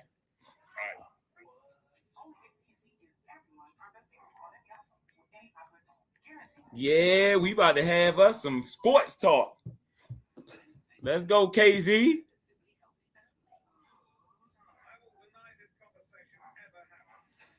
Yeah. If Dak doesn't make the last NFC, doesn't make at least the NFC Championship. Hey, mic'd up athletes, check and see how much Dak's salary cap hit is next year. $59 million. What you mean time to move on? You can't afford that. You're gonna have to give him an extension. Okay, I see you, KZ. Hey, KZ, look at the first comment on here. It should be that's the link. Hey, G-Men. Hey, Carl, look at the link. Jump on here. You said, I want you to hear me. Yeah, you gonna hear me. You gonna hear me. I mean, we gonna hear you. Just click on that link. I want you to hear me too. And I want Cowboys fans to hear you. Put them in their place. Yeah, everybody's sending me all these messages and stuff, man. Come on, yo. Everybody's sending me all these messages and calling me, right? Y'all know where I am. I'm right on here. Come on and talk your stuff. Talk your stuff. Talk your stuff to me.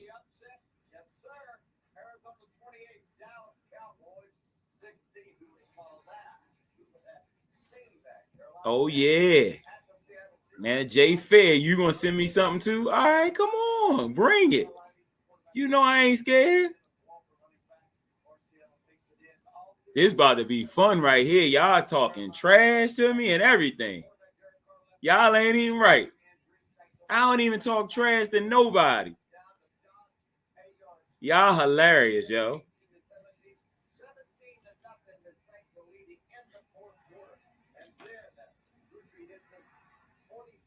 You said it's not time to move on. It's not Dak. Whether you want to or not, I don't think you can. I don't think you can move on from Dak. What you mean? What you mean? Oh, you can talk trash. I don't care. Let's go. You know. Hey, Jay Fair, come on here and talk. Don't be sending me no inboxes. Come on here and talk. Talk your trash.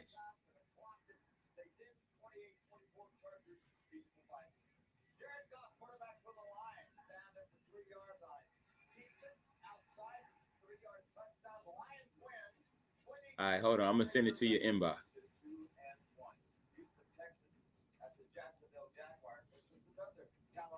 Yep.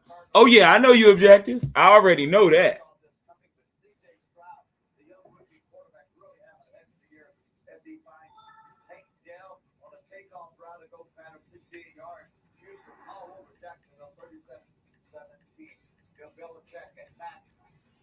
Hilarious, yo.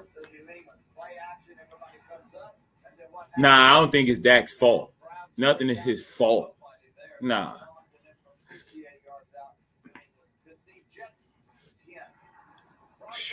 The Dolphins, I still can't believe the Dolphins scored 70 points, yo. 70. Breaking even. I don't think they're a trash team. I think their mentality is trash, though. They got full of themselves. They got full of themselves, yo. You can't get full of yourselves after winning 2 games, yo. That's mentally weak, for real. And I know they like to thank you, because you know I'm telling the truth, right? I'm telling the truth. KZ. Yeah. What's going on? Come Hey, on, man, this is talk your stuff. I know you ain't Hey. gonna talk no trash, but you can talk trash too if you want. Yeah, no, it's all good, man. All right. I think the biggest thing for me is this, right? Like, when you think about Dak Prescott and you think about what I just watched, it's an indictment on Dak for this reason.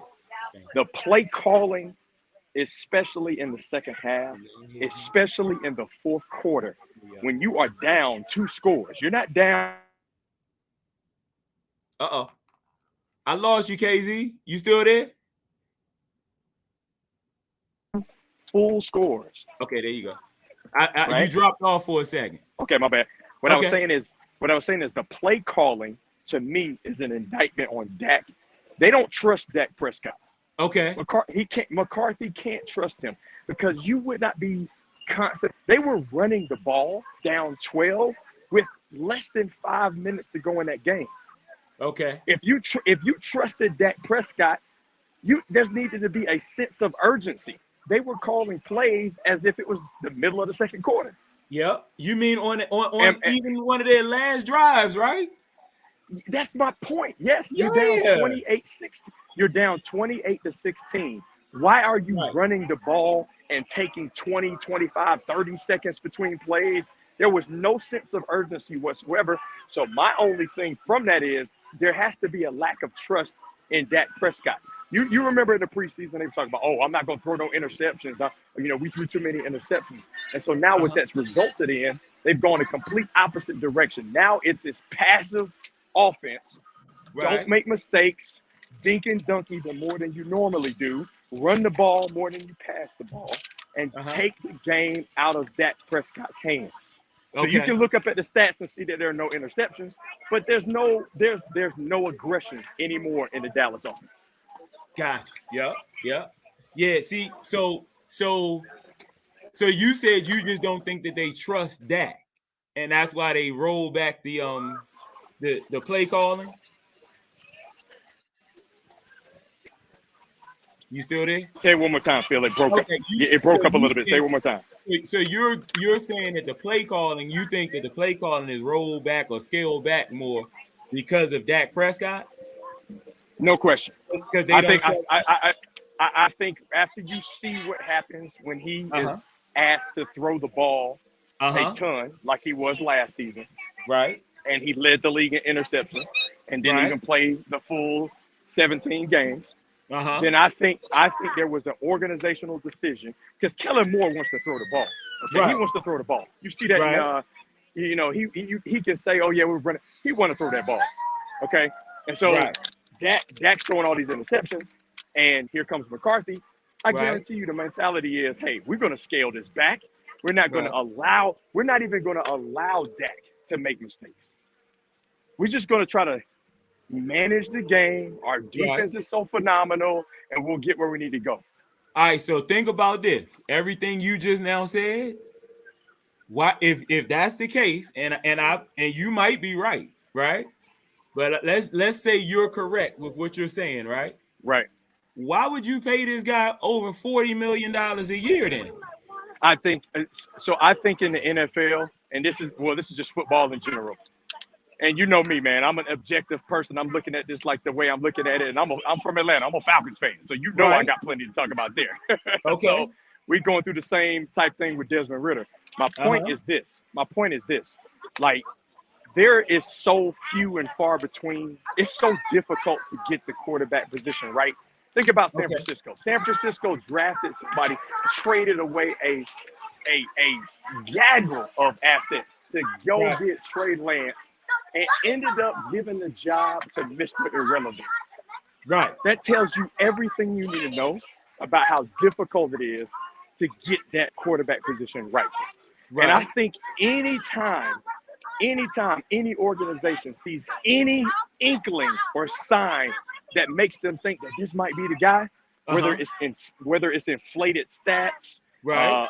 Maybe a one big win somewhere or whatever, they immediately feel like, oh, we got to make the investment. We got to go all in. When in reality, there ain't that many guys who are that guy in the league. There just aren't. I agree. I agree. So for every team that doesn't have that guy, coaching becomes that much more important. Right. The reason why Kyle Shanahan is having so much success with San Francisco. We lost you again. There are a lot of teams that have a lot of talent and can't get it together. Right. A lot of teams have a better on-paper quarterback than Brock Purdy and can't get it together. Right. But those teams don't have their quarterback on a rookie contract, so they can't afford to have on one offense Trent Williams, Christian McCaffrey, George Kittle. You see what I'm saying? And the only reason why they're able to do that is because their quarterback is on a rookie deal. And then, totally agree. Another point you made, you compared the Cowboys situation to your situation in Atlanta. That is unacceptable because of one thing. Your quarterback's on a rookie deal. Yep. You should not be comparing our situation with another team that has their quarterback on a rookie deal when we're paying our quarterback $40 million. And I love comparing those two teams. I love that you just said that, Phil, because you made my point. Okay. What I saw, I watched that whole game. Right. What I saw from McCarthy, play calling wise, was a coach managing his quarterback as if he was a Desmond Ridder type quarterback. That's what I saw. And this is refreshing. You know why? Because you're unbiased. You're not a Cowboy. You're not a Cowboys fan, right? So half of Cowboys Nation hates Dak Prescott, and the other half loves Dak Prescott. Half of the posts that something to do with the Cowboys, you're either a Dak lover or a Dak hater. You're neither one.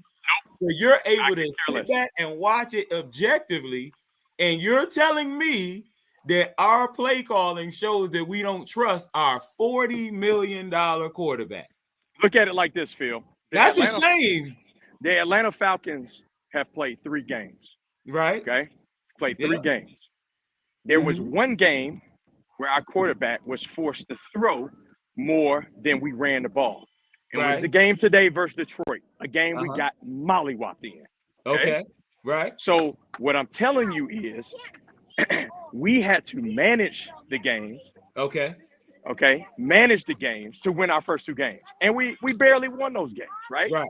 We weren't like dominant or anything like that. Like we shouldn't have beat Green Bay. Right. And we should have beat Carolina because some things happened. My point is this. Arthur Smith, our coach, came from Tennessee. He came from Tennessee. Right. What was that system? That was, I'm going to run Derrick Henry into the ground. Yep. We're gonna run way more than we pass, and I need Ryan Tannehill to just manage the game. That's it. The play calling with the Dallas Cowboys is play calling for a game manager, not for a $40 million quarterback. I'm just keeping it real with you. Right. If Dak was that guy, then they would not be playing. You wouldn't. If Dak was that guy, you think Patrick Mahomes would be dropping back? Handing the ball off down 12 with 5 minutes to go. No, and then after he got tackled, it was no sense of urgency, like to get up and snap the ball again. I was like, what are we doing? Exactly. What are we doing? But I get your point, and I like I said, refreshing to hear it from a non-Cowboys fan to, say, yo, that play calling looked like it was for Desmond Ridder, who's still on his rookie deal. He ain't getting paid $40 million a year. What round was Dak Prescott drafted? The 4th. Okay. Desmond Ridder was drafted in the 3rd. In the 3rd? Okay. But so let's break this down, Phil. Let's break this down because I think the problem a lot of people have when they are looking at this NFL is they like to look at the exceptions, not the rules. Right. They like to look at the Tom Brady. They like to look at the Russell Wilson. Yep. They like to look at all the exceptions, not the rules. Right. Okay. They don't like to look at the fact that if normally you are drafted as a quarterback outside of the first round, there truly is not really an expectation for you to come in and be the face of the franchise. That's just not how it works. Unless you're the Cowboys quarterback, yes, it is. Yeah, I'm telling you as a Cowboys fan. I hear you that, Phil, but like let's keep it a buck then. Let's keep it a buck then. Like sometimes you are where you're drafted. Like to me, one of the most overrated quarterbacks of the last decade and change is Russell Wilson. Thank you. Look, I'm writing down notes so that I wouldn't talk over you, right? And that's one of the points that I got written down about Russell Wilson. So go ahead, let me hear what you're saying. Russell Wilson was gifted a lot of his status and a lot of his stature in the NFL. Okay. He was gifted it because he played with one of the most historic defenses of all time. Okay. And when they decided to put the ball in his hands to win back-to-back Super Bowls, we saw what happened. Okay. I'm not saying that he wasn't elusive and didn't make some plays and doesn't have some highlights here or there, but he has been exposed. Okay. He has been exposed. Okay. And I'm telling you, a lot of these guys who, for whatever circumstance, win a Super Bowl or have some success or put up some gaudy numbers, when it really comes down to it and they get a contract and then they're expected to perform at a certain level, they end up, the warts of why they were drafted where they were drafted get exposed. And that's Russell Wilson and that's Dak Prescott. And there are countless more examples in that situation as opposed to the exceptions. Can I stop you for 1 second? Of course, absolutely. Because you made some great points, right? What other quarterback has not been exposed other than Patrick Mahomes, Tom Brady, and Peyton Manning since the salary cap era? And when I say that, I mean, so I'm guessing you're saying he's exposed because he showed that once he got paid, he couldn't carry the team. After, once you get paid, you can't afford to have that stacked team. You start losing players. So you have to carry the team, put the team on your back, right? Yeah. Unless you're Tom Brady and you take a pay cut on that salary cap. We already know what he does. Yep. So other quarterbacks, they haven't been able to do it either. So here's what I would tell you, because you're making a great point. Here's what I would tell you. Here's what I would tell you. Like, that's why the NFL is so important to nail. It's so important to nail one of two things. Either your coaching has to. Hey, we lost Kenny. If any of y'all want to jump on this, that level. If that's not the go to YouTube, Dallas Cowboys collaboration. And the link is on it. All right, Kenny, you back. So what I'm saying is, in the NFL, let's just look at the last. Let's just look at what is 20. Let's just look at the last 20 years. Okay. Yeah, let's just look at the last 20 years. Let's go back. Let's go back to the start of the 2000s.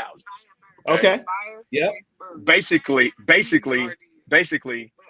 there's been a very limited number of quarterbacks who have been able to win Super Bowls. Right? The ones that have, a large majority of them were top pedigree guys, or they were guys who were the exceptions. Yep.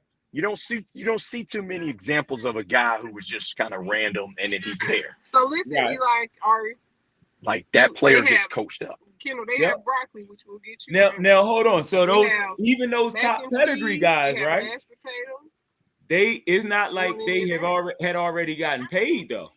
Because think about Mac and cheese and steak. Do you want some broccoli? Since 2000, you got what? Brady, what about right? He doesn't count because he always takes that pay cut, so he doesn't count. But you totally have agree. So you got Big Ben. He won two, right? But he won those two while he was on his rookie deal. He won the first one on the rookie deal. I think the second one he had gotten paid, right? He had gotten paid, but it hadn't kicked in yet where he started losing players yet.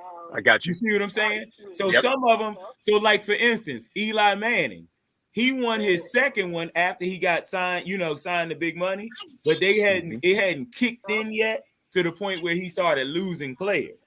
Mm-hmm. So he won both of his to me on his rookie deal. As great as Aaron Rodgers was, he won that thing on the last year of his rookie deal. Yep.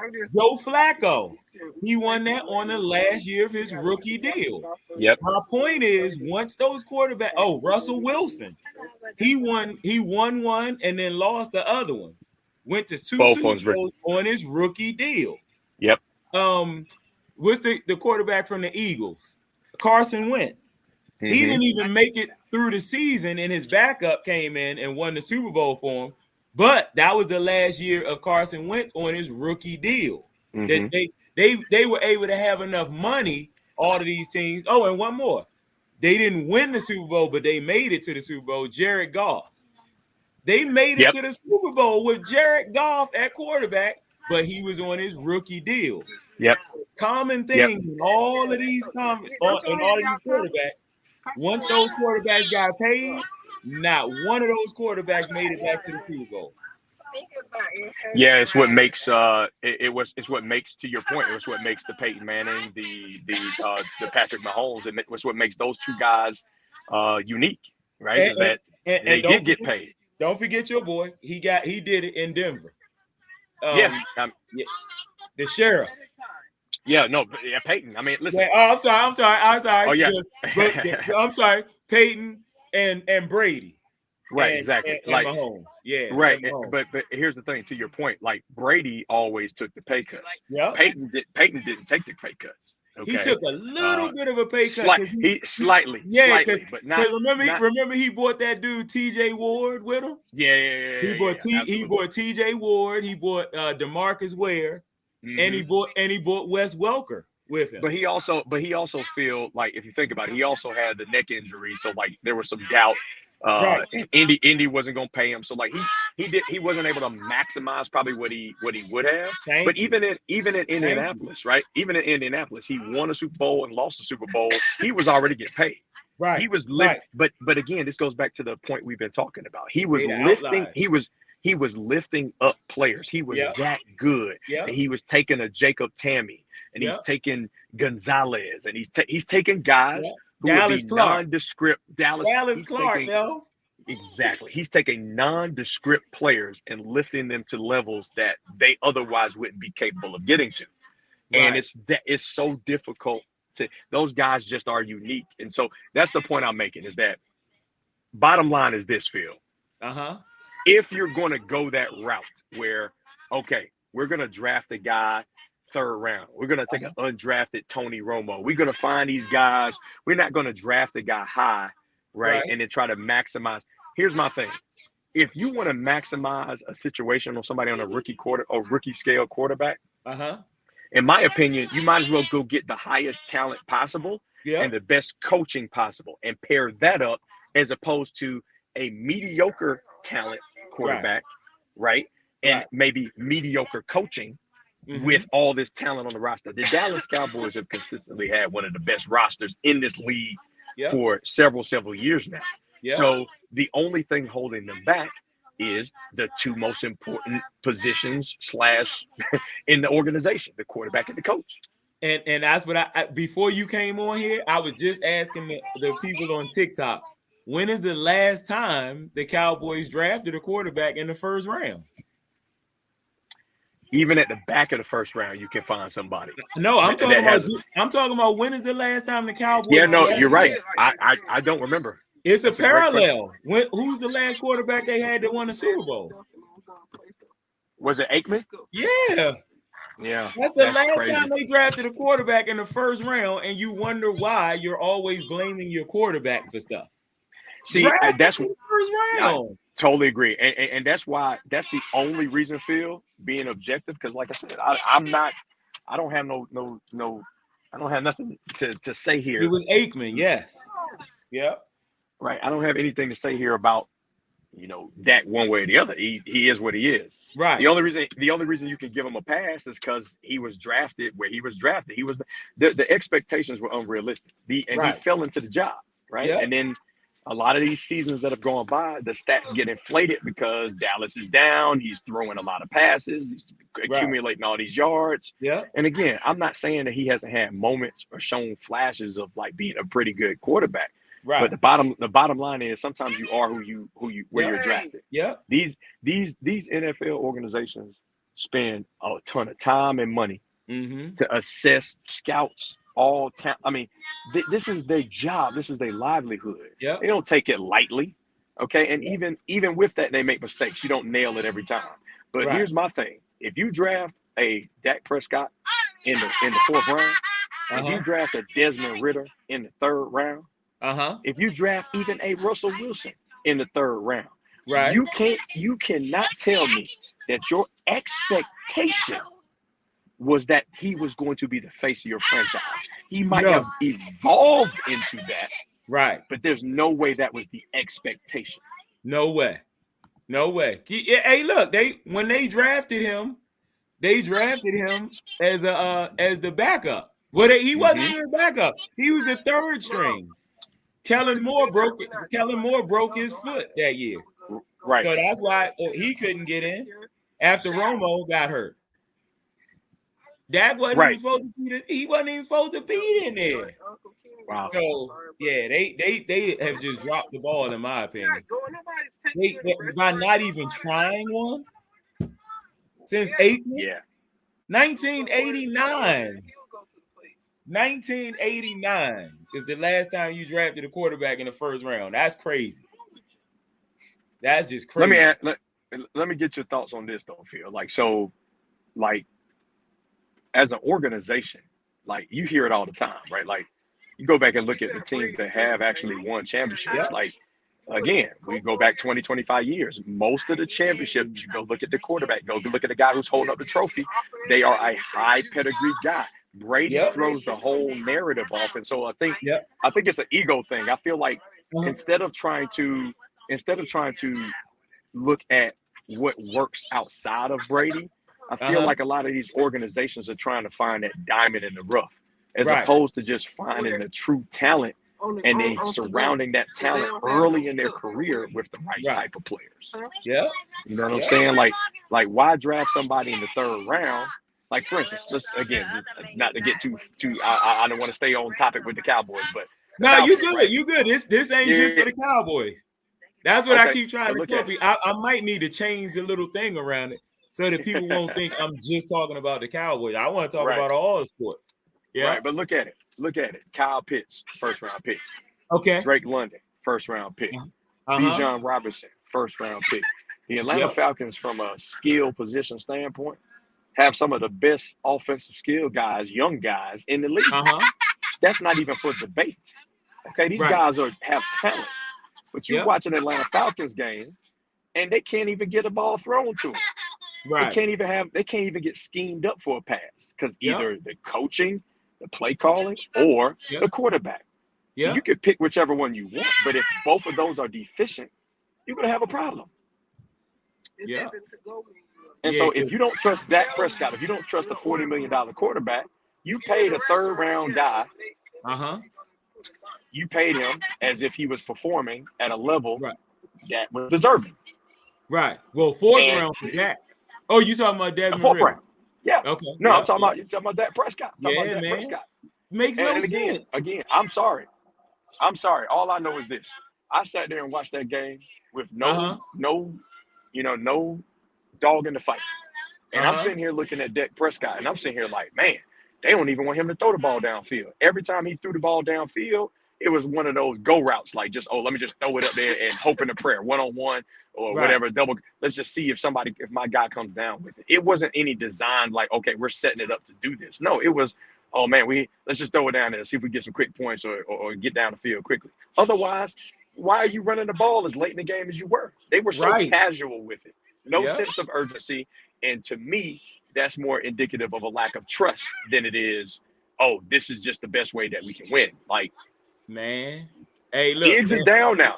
Yeah, the defense ain't the same anymore. I don't care what nobody say. Like, it's you mean without Diggs being there? Well, I'm just saying, like a cog like that, an all-pro cornerback. At the end of the day, you can't just gloss over the fact that he's not there. And I'm not saying that's the reason why Arizona was going up and down the field tonight. My point though is that you're in the NFL, you're an injury away from things drastically changing. And so, like, look at Kansas City. Like, why are they able to withstand injuries and do all this stuff? Because they got Patrick Mahomes. Right. Exactly. Why are they able to get rid of Tyreek Hill and still win the Super Bowl? Why is San Francisco consistently winning games, even though every year Kittle gets hurt? Every year somebody else getting hurt. Why are they able to consistently win games and get to the NFC Championship game? Because they have a system and a coach that puts them in position to get there. Yeah. And they got a good drafting system too. I like their drafting system. Their drafting system is top notch. Top notch. And they got their system is, if you notice, I'm going to keep my quarterback on a rookie deal. Remember, when they went to the Super Bowl against the Ravens, Colin Kaepernick was on his rookie deal. Rookie deal. When they went back again, that one was the outlier, but he didn't make all the way top dollar with Garoppolo. Remember when they went to the Super Bowl with Garoppolo? Yes. And then I remember. He wasn't making that Russell Wilson and that type of money, right? Then they went again, or to the NFC Championship, almost went, and probably would have gone last year with Brock Purdy if he didn't get hurt. Right. To the Super Bowl. Yeah. But they were able to do that because their lead quarterback last year, money-wise, was Trey Lance, who again was on his rookie deal. Yeah. Yeah. Yeah. Yeah. But so they're able to stack that team everywhere. They got stars everywhere on that team because they don't pay big money to the quarterback. And again, like the only caveat to that is, okay, like here's what I say. Like, you got to be in it to win it. Meaning, if you're San Francisco, they've been to the NFC Championship game a ton. They've been to Super Bowl. So, like, they haven't won it yet. But like, I can argue they should have won the Kansas City Super Bowl. Right. I mean, like, you know what I'm saying? So, like, I agree. So Dallas hasn't even made the NFC Championship game, let alone the Super Bowl. So somebody ain't doing it right. Somebody ain't doing it right. Like, we got to make a decision here, right? Like, a decision has to be made on which way are you going to go. Like, and so this is the question I have for you, Phil. Like, is this a Jerry Jones relationship ego thing? Let me contextualize. I think so. Let me contextualize what I'm saying though, because I really want to hear from you on this. I feel like Jerry Jones is such a relationship / business / entertainment / center of attention type guy. Okay. And I feel like he values all of that, his relationships, the business, the bottom line. I feel like he values that just as much, if not more, than the construction of the other high-profile people within his organization. Meaning, I'm not talking about your defensive linemen. I ain't talking about Micah Parsons. I ain't talking about a CeeDee Lamb. I ain't talking about an offensive line. I'm talking about the two other positions in the Dallas Cowboys organization that would get just as much, if not more, credit for their success, other than Jerry, would be the quarterback and the coach. And the coach. And ever since, to your point, drafting an Aikman first round, bringing in a legendary coach like Jimmy Johnson. Ever since then, the quarterback nor the coach has been able to overshadow him. And the one time, hold on. We gotta hear the song. Put the song on. Let them hear it. Tell them keep going. What's that? No, my bad. That's these little ones in the back. No, we want to hear it. They got comments on TikTok. We want to hear the kids sing.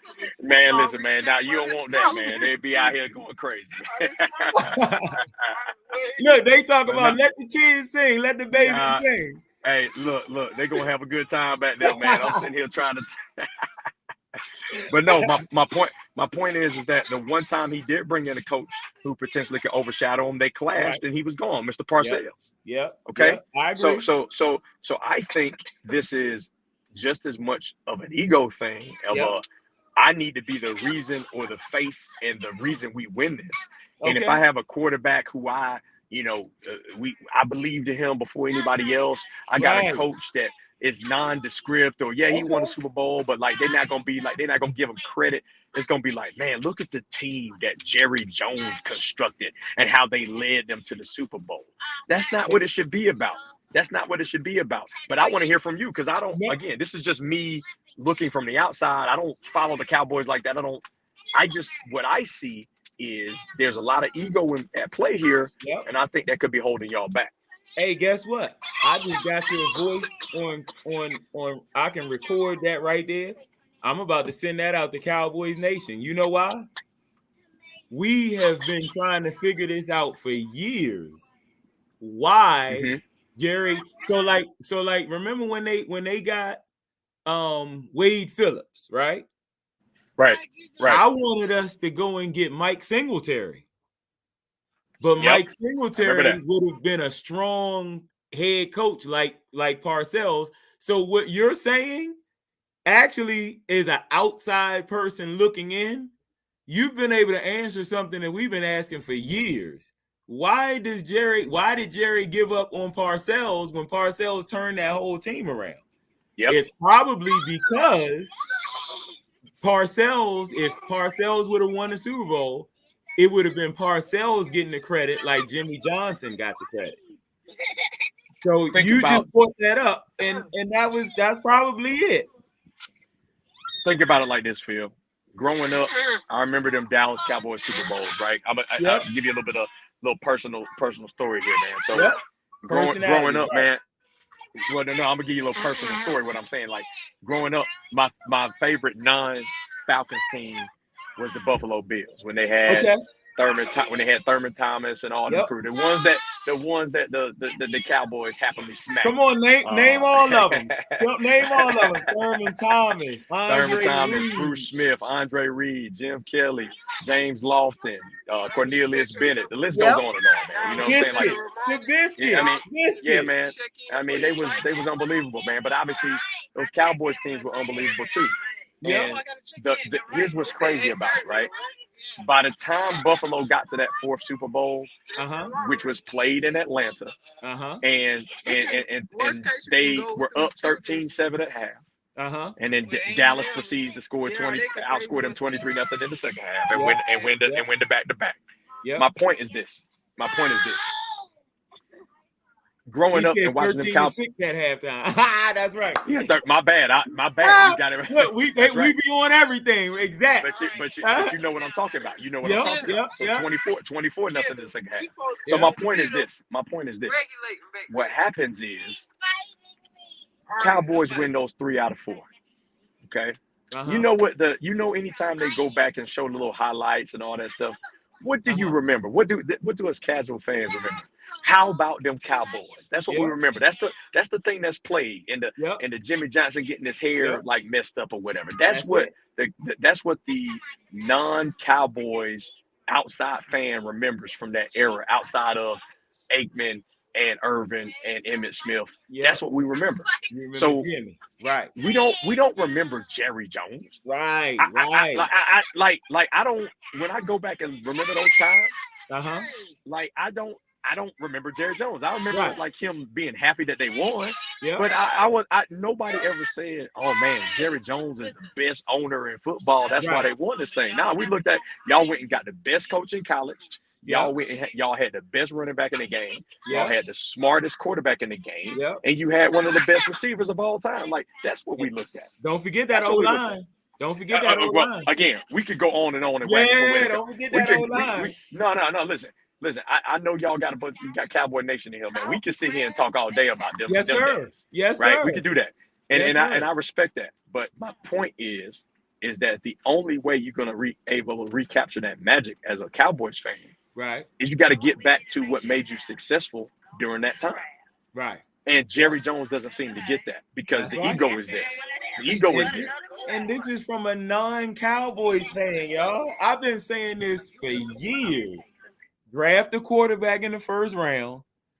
I just don't understand the head coach thing.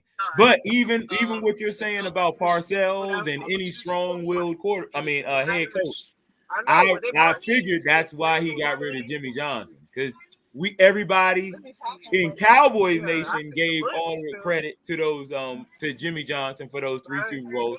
Even the one where Barry Switzer was there, that's still Jimmy Johnson Super Bowl. That's a Jimmy Super Bowl. Yeah.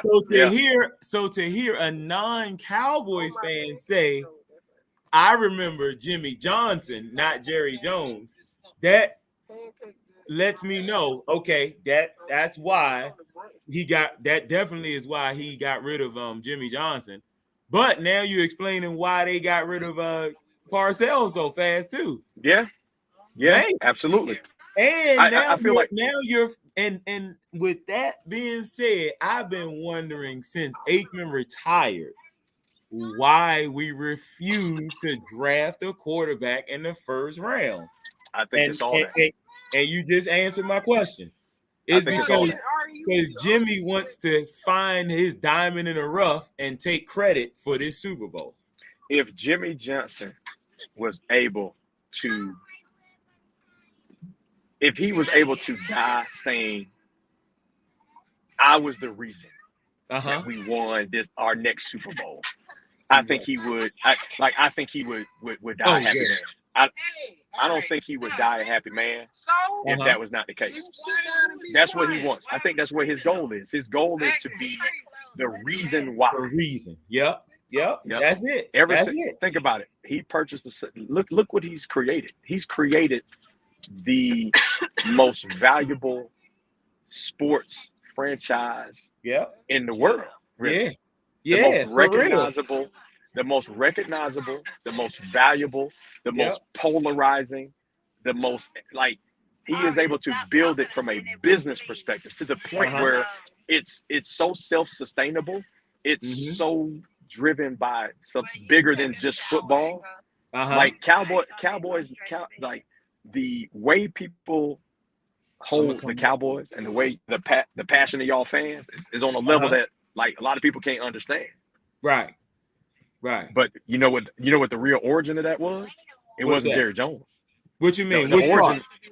The origin of it, like he wouldn't have the platform to build Dallas Cowboys into what they are as a business and an entertainment product.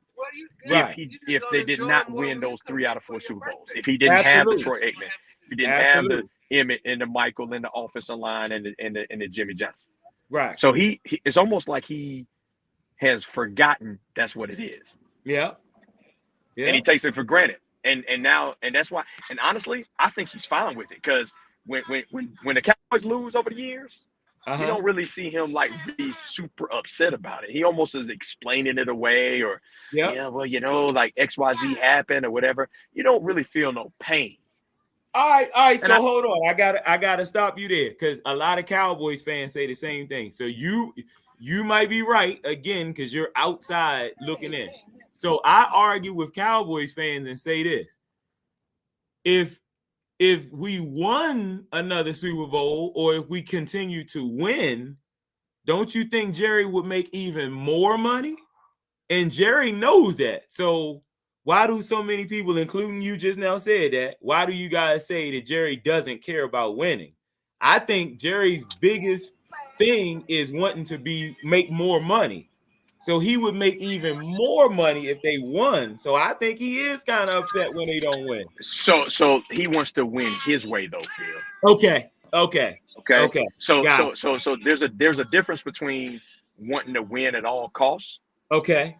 Like a Tom Brady mentality. Right. Yes. As opposed to I gotta win. Right. So this really gonna hit home with you, right? Okay. You and I, we known each other a long time. You know my favorite quarterback of all time is Peyton Manning. You know that. And as much as I love Peyton, I can admit Peyton wanted to win his way. Okay. Peyton got to run that offense. The things got to be done the way he needs to do it. Right. But guess what? The 2 times he won the Super Bowl, he had to kind of pare it back a little bit. One, because he had to because of his age, and it was the last ride out in Denver. Right. But guess what? The first one, he won it when the only time the Colts had a top defense. That was the only time they had one. Right. And they had Bob Sanders. They had the only time the Colts had a legitimate top defense. Yeah. And they won the Super Bowl. Okay. Was Freeney on that defense? Freeney was on the defense. Mathis was on the defense. Bob Sanders was. Antoine Buffet. They're always there, and they were a top-ranked defense. Bob Sanders they was comparing Bob Sanders to Palomalu. They was holding him in that regard. Yeah. They was like, these are the two best safeties in the league. Yeah. Okay. Yeah. So my point in saying that to you is, as much as I love Peyton Manning, he wanted to win these things his way. Right. Okay. Right. And so, like, it doesn't matter. It could be the quarterback. It could be the owner. It could be the coach. There's a level of stubbornness, but there's a level of selflessness that determines how successful you truly can be at this thing. Right. And Jerry Jones wants to win his way. That's right. Because no matter what happens, no matter what happens for the Dallas Cowboys, win, lose, or draw, the Cowboys as a business is always booming. Okay? Yeah. Yeah. Okay. So always. you can sit here and talk about he could make more money. Like at some point, right? Is it let's keep making more money and that's why I'm doing this? Right. Or I just want to win. Like I don't care. I just want to win. And whatever comes with that, my way. And like you said, say it again. No, I said, and like you said, win his way, not just win. Yeah, that's what it is. Yeah, Jerry Jones wants to win his way. Man, if the Cowboys win his way, then he'll be happy. If Jerry Jones has to suppress his ego and draft the first round quarterback and get one of the real upper echelon coaches to come in here and do this thing. Yep. Okay. Yeah. You know why Jerry Jones been pumping up Deion so much and talking about, man, he'll be a great coach and he'll be a great in the NFL? Because he know Deion Sanders don't really want to coach in the NFL. Jerry Jones don't want no Deion Sanders type personality coaching his team and overshadowing him. Please. Right. You don't want that. That's true. That's true. He definitely would.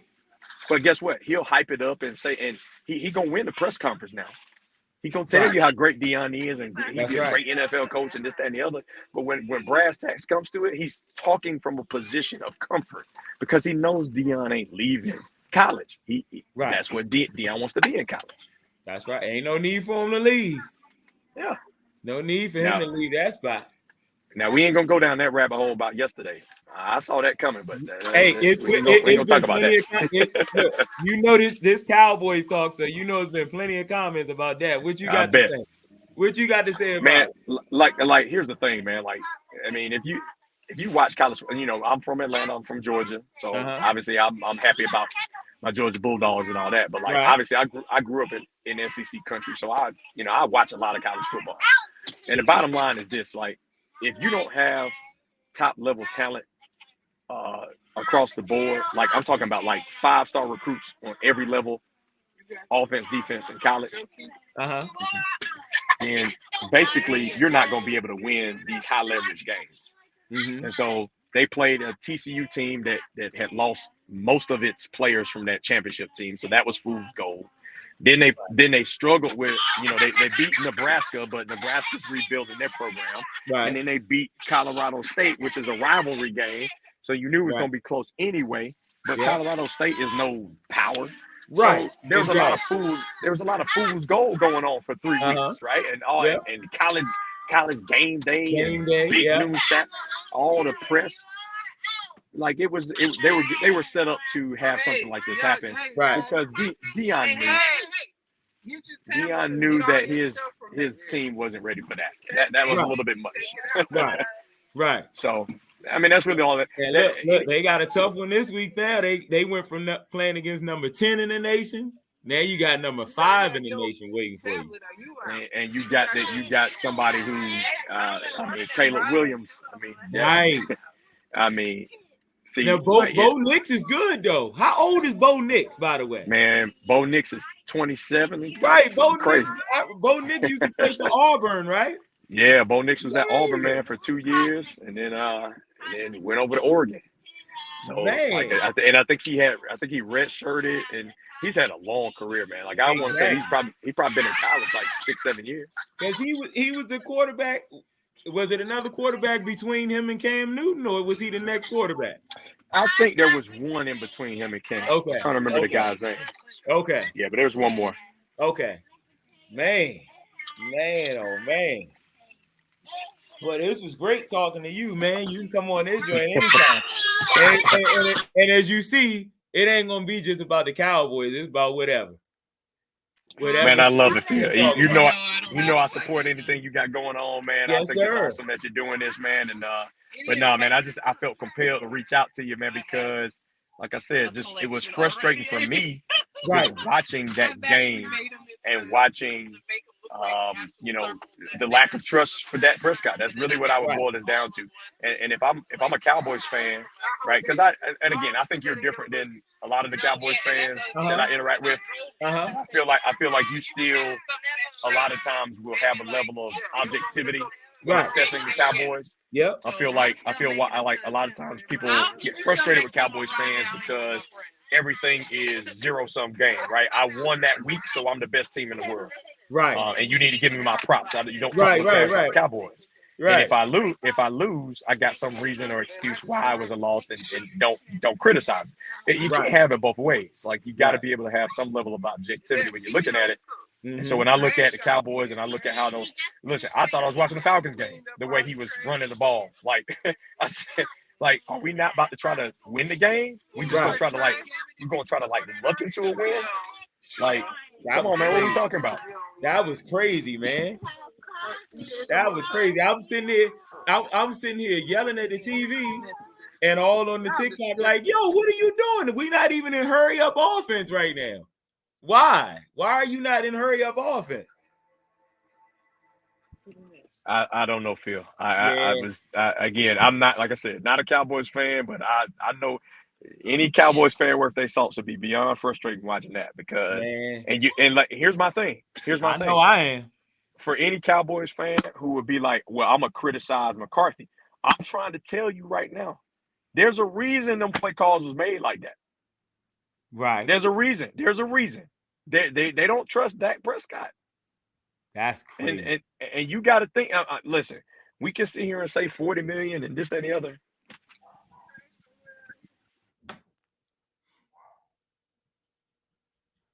Uh-oh.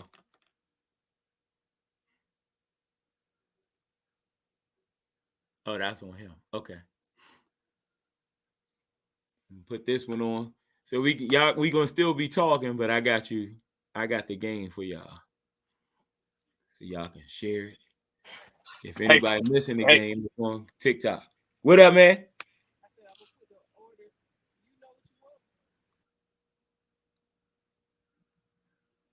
Yeah. All right, Phil, there we go. Okay. I'm back. My bad. Okay. Sorry about that. No, you good. You good. Yeah, what I was saying is that like it's hard because football, there's only 17 regular season games now, man. I mean, 365 days, 17 games.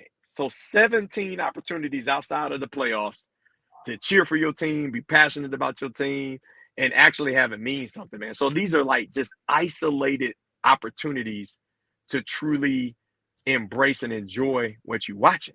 Right. Because for a large majority of time, there is no football. You know what I'm saying? Like there's no football going on. And all you can do is you're trapped in your thoughts. You're trapped in the hope and the prayer and the wonder of what could be. So I know a lot of Cowboys fans look at it like, man, like we got all this talent and this, that, and the other, and we went in the press conferences and this, that, and then to see what you saw. Yeah. Like think about the week, right? Diggs goes down, devastating. Right. And then the game starts, and Arizona literally, with a guy they picked up 2 weeks before the season start, is moving this ball up and down the field. Right. Versus what was supposed to be the best defense by far in the NFL. The best. Okay. Think about what I'm saying. All of this is happening in the vacuum of less than a week. Right. And then you're watching this game, and then you're watching this play calling, and you're watching your $40 million quarterback be treated like Desmond Ridder. Right. Hey, guess what? And on top of all this, Tony Pollard had like 120 yards rushing. Tony Pollard looked phenomenal. Yo, you're not supposed to lose games when your running back runs for over 100 yards, right? Listen, Phil, you and I know this, right? We play in these basketball leagues that have a running clock. Right. The equivalent of what the Dallas Cowboys were doing was the equivalent of playing in one of those basketball leagues we play in, where if the clock is running and it's not going to stop until the last minute or 2 minutes of the game, then every time I foul somebody, every time I just run in clock with there's no shot clock, I'm just dribbling around or whatever, but I'm losing the game, I'm not doing anything but hurting myself. Right. So as much as the Cowboys were having success running the football, they were hurting themselves because they're limiting the amount of possessions in the game. And when you get down 2 scores, it's counterintuitive to continue to play that way. That's true. But why did they? But why? So if you're a Cowboys fan, that's what you need to ask yourself. Why did they continue to play the same way despite the fact the circumstances of this game were different than the circumstances of opening night versus the Giants or last week versus the Jets, where you were up the entire game and could afford to just run the ball into oblivion? Mm-hmm. You were down from Jump Street versus Arizona. You never were leading. To the Cardinals, yo. Wait, the Giants came back? Why couldn't we? And did you watch that Giants game when they came back? Guess what they did? For Daniel Jones, who I guarantee you any Cowboys fan would tell you that Daniel Jones isn't as good as Dak Prescott. Daniel Jones, they put the ball in his hand. Saquon got hurt in the second half. They wasn't just turning their hand in the ball to Matt Breida. No, they said Daniel Jones go win the game. Right. They put it on him. They trusted the Giants trusted Daniel Jones more than the Cowboys trust Dak Prescott. Crazy. That's what I'd be asking myself. If I'm a Cowboys fan, that's what I'd be asking myself. Why is that the case? Why? That's crazy, man. It's crazy. Insanity. But you making a valid point. You made 2 great points about them not trusting their $40 million quarterback and why we have a 4th round draft pick that hasn't, in my opinion, he hasn't done enough to earn that type of money. Instead of just drafting another high, a 1st round pedigree quarterback. If you're going to pay somebody that kind of money, they need to be able to carry the team. Yes, I agree. If you can't carry the team, you shouldn't be making that kind of money. I'm sorry. Dan. And a lot of people keep saying, well, that's the market. No, make the market. You don't have to follow behind what everybody else does. You make the market. If that quarterback is not able to carry your team, don't pay him that kind of money. You know what? This is all coming full circle to, Phil, to my other point. Why would Jerry Jones do that? You don't think he's a smart businessman? He know what he's doing. You're right. Dak Prescott will run the press conference. Yep. Dak Prescott will say the right things. Dak Prescott will go fist bump every player in the huddle before the game starts. Dak Prescott ain't gonna get in trouble. He got a good story. He got a great story. He got a great story. He's everything. He's the all-American guy. He's the face of the Cowboys. Yep. But is he the face of winning, like at a high level? Nope. Never been though. Neither was Tony Romo. Neither was Tony Romo. But you know what? I need a guy I can prop up. I need a guy who can immediately go into the booth and be the first guy on CBS. Yep. You got it. I need a guy who's going to honor the Cowboys way. Sad, man. Instead of focusing on what it's really about, which is supposed to be about winning. Right. There's a reason, Aikman could come in the building, and again, this is me being from the outside. Seems like Aikman can come in the building. Seems like Aikman can, he participate in certain things or whatever, and he probably talks to Jerry. I don't know that relationship. Some of you guys might have more insight into the inner workings of Cowboy lore and nation and alumni. I don't know all that, but what I see is this. Troy Aikman doesn't hesitate to criticize the Cowboys. Right. Whenever he's on TV. Troy Aikman has on numerous occasions has come out and been critical of Dak and other things.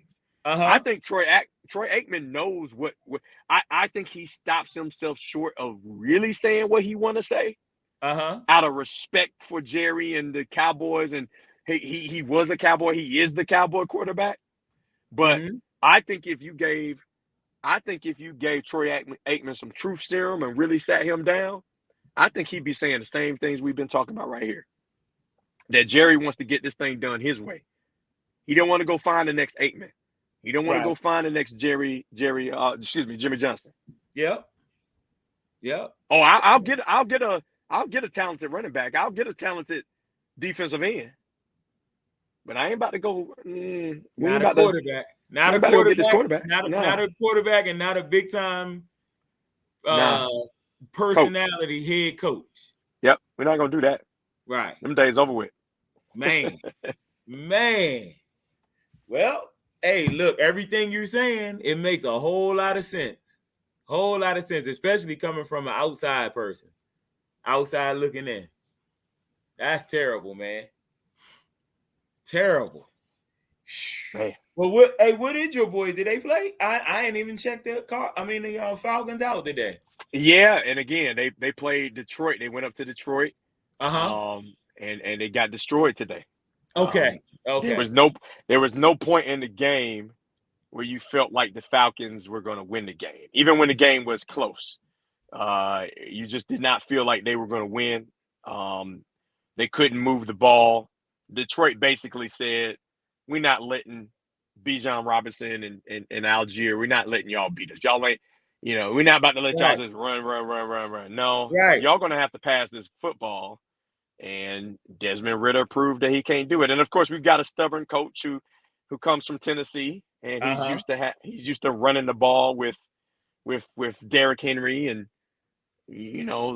okay, great. But I was having this argument with one of my buddies. I said, listen, if your standard for the Atlanta Falcons is Tennessee level success and Tennessee production offensively, then I'm sorry. I'm not signing up for that as a Falcons fan. That's not anything to be excited about. Bill Parcells ironically said, "You are what your record is," and I would tell anybody who really watches football, that's a bunch of garbage, man. Okay, there have been countless inflated records throughout history in the NFL. I think more so in any other sport. I think you could go find a ton of teams that have gaudy regular season records, but have no production inside of the playoffs. Okay. You sound like you describing Tony Romo. Hey, listen, I might be describing my favorite guy. I might be describing Peyton Manning. How many times were the Colts 14-2, 13-3? That's true. Year after year after year. That is true. That is true, but I can't count him in that. I know. I can't. I'm trying to be self-deprecating here. I'm trying to show you that I have some objectivity with this thing, right? I'm not if I can criticize my favorite quarterback of all time, then I'm trying to show you how it's easy for me to criticize these other teams that is being propped up like they're better than what they are. Just because you 13-4 and won your division, that don't, or you 13-4 and you the number one wild card, whatever it is. Just because that's the case, that two things can be true. You can have a really good regular season record, and I think you're fool's gold. Right. That's true. Very true. The Atlanta Falcons have a clear path this year to win 10 games. But I also know that the Atlanta Falcons are not that good. Okay.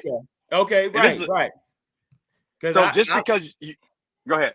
No, I was going to say because I like that that 1-2 punch because I even have your backup running back on my fantasy Algier. football. Yep, Tyler I got Algier. him on the fantasy football team because he's still going to get the rock. Y'all going to do what you want to do, and that's run the football. Listen, that's what they're going to do. But again, like Dak, go back to Dak, right? Dak played one season in an NFL under the old rules, meaning he came into the league when it was an offensive league. You understand what I'm saying? So like Dak Prescott was drafted into an NFL that was catered to the offense. Right. The defense was hamstrung to a certain extent. So if that's the case, but you're a quarterback that can't be trusted, then what are we talking about? Yeah, that's what I'm saying. That's crazy though. What you saying? That you talking about a $40 million quarterback and you talking about he can't be trusted. That's crazy. That is insane. And guess what? The last time they trusted him, Phil, was last year when he led the league in interceptions and got most of the blame for them losing the playoff game to San Francisco. So is it warranted? Is it like if a Cowboys fan is going to start living in an objective world and take the blue sunglasses off, right? You gotta take the navy blue veil off. There you go. If you're willing to do that, then you have to be willing to assess things objectively, right? And assess your quarterback objectively. There's a reason McCarthy is calling plays this way, right? Do you accept that? Are you willing to look at that and accept that, or are you going to be mesmerized and hypnotized by Jerry Jones to tell you that, hey, everything's all good? You know, are you in the I want Jerry to win it his way faction of Cowboys fans?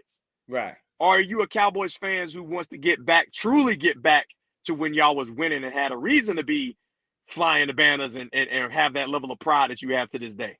Right. Well, see, I got one comment that says McCarthy. What's up, Javier? He said McCarthy is calling plays because his job is on the line. So, what about that? His job is on the line, and his Dak that's got to come through for him, man. It should tell you everything you need to know. He's calling those plays with his job on the line, and he's calling running plays. And he's calling running plays with 4 minutes to go in the game. Right. Down two scores, down 12 points. You're not just down 2 scores, Phil. You down 2 touchdowns. Yeah. And it was back-to-back running plays. Like after Tony Pollard was getting up, I'm like, yo, get up. And they still waiting for the next play from the sideline.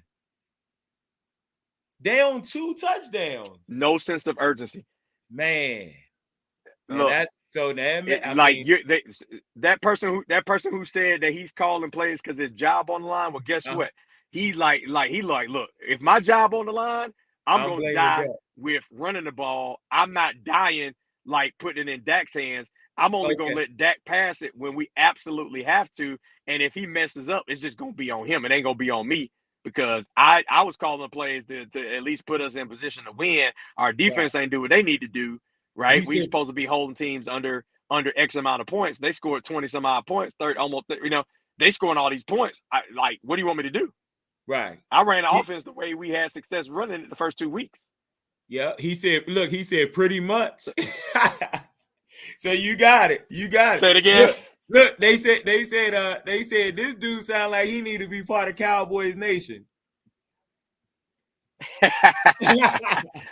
Man, they trying to recruit. Phil, man, I watch so much. Hey, listen, man, listen. I watch so much football, man, that I feel like I can have a conversation about almost every team in the league. That's how much football I watch, man. I'm literally I call it my command center, man. I got all these TVs in my office, man. I'm watching every single game or every single game is on the screen. And I'm like really digging into this stuff and really analyzing all of it. And a lot of it's for fantasy reasons, like playing DFS or whatever. But what happens is you become a student of the game. You start looking at different things. You start seeing how guys are doing things. You start paying attention to the play calling. You start questioning why it's being done a certain way, and it extends past just the framework of the game. It starts to make you think, man, this is bigger than just the context of this actual football game that's being played. Right. And I'm telling you, that's what it is when I see the Cowboys. It's like, it's bigger than trying to beat Arizona Cardinals. Right. Like that, those play calls to me spoke to a. We lost you for a second. I hear you, Javier. I hear you. Man, they about to have this about to be some fun right here. All week long, we're gonna have to answer all these questions. You said you never know when the coaching will come into your life. So I watch it. Yeah, everybody gotta watch some football. Yo, Carl, what you talking about? Oh, you said the Vikings last year. Yeah, that was one of the points Kenny was making about the Vikings. All right, I'm about to catch back up on some of these comments. Y'all going in on this joint right here. If Cowboys can't handle the Cardinals rush, they in for a rude awakening in week 5. They ain't worried about week 5. We still got to play New England next week. I think New England is a better team than the Cardinals. So if we couldn't beat the Cardinals, we better worry about New England next week. You stop y'all coming on here talking about the 49ers. Come on, man. All right, he said Dak is overachieved. Thank you, man. That's what I'm trying to say. We still got to worry about the Patriots. He said defense really blew it, too, considering only allowing 10 points in the first 2 games. That was the first 2 games. Yeah, no argument. Yeah, that's right. Listen, I talk with knowledge, and not just knowledge, but I'm going to sit up here and tell you something in honesty. I ain't going to give you no false answers or no Cowboys answers. I like football too much. My boy done got home now. He about to show us the lab. All right, you back, KZ? Yeah, I'm back. Can you hear me? Yep. And you representing Furman now. Yeah. No, they asked me to put an avatar on there, man. So I said, let me go ahead and put my avatar up there. Oh, who did? Who asked you that? No, when I came into the stream, it said if you have to be off camera, like throw an avatar up there. So I just threw a picture I had on there. So okay, yeah, that's what I'm talking about. It got you on there representing Furman. Will you remember what you were saying?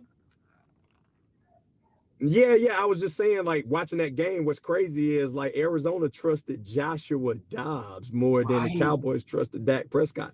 I said, how crazy is that? When I was just thinking about it, right? Like, Dobbs was throwing this ball up the field. I mean, like, you would have thought Dobbs was the $40 million man, the way they was, at least what they were asking him to do. Right. They were putting a lot on him. That is a great point. Think about it like this. Think about it like this, Phil. Going into that game, if you're just an outside person on paper, and we said, all right, here go week 3 of the NFL. The Arizona Cardinals are about to play the Dallas Cowboys, the number 1 defense, outscoring. They were pointed 70-10 to start the year. The best, like Micah Parsons podcast, the glitz and glam. Man, Arizona trying to get the first. Man, they ain't trying to win no games. If I lined all of that up for you, and Josh Dobbs was brought into the organization 2 weeks before the season started, if I stacked up all that information for you before the game started, and then I let you watch the game, you would have thought that Dak Prescott was the guy with a bald head and limited facial hair. Right. AKA Josh Dobbs. That's what you. Yeah. You would have thought that you're right. Cowboys quarterback is not this other guy. Yeah. Not this guy they just want to run the ball. And if you're the Cardinals, you would think, man, we're playing one of the best defenses. We need to shorten this game. We don't need to be throwing the ball all over the yard. We need to try to have as limited amount of possessions and keep the game close, and maybe we can pull it out in the end. That's what you would have thought the Cardinals' approach would have been. Guess what? You just brought out what you just brought up was we got out coached. We got out coached. I wasn't even looking at it like that we got out coached. Because that is what that is.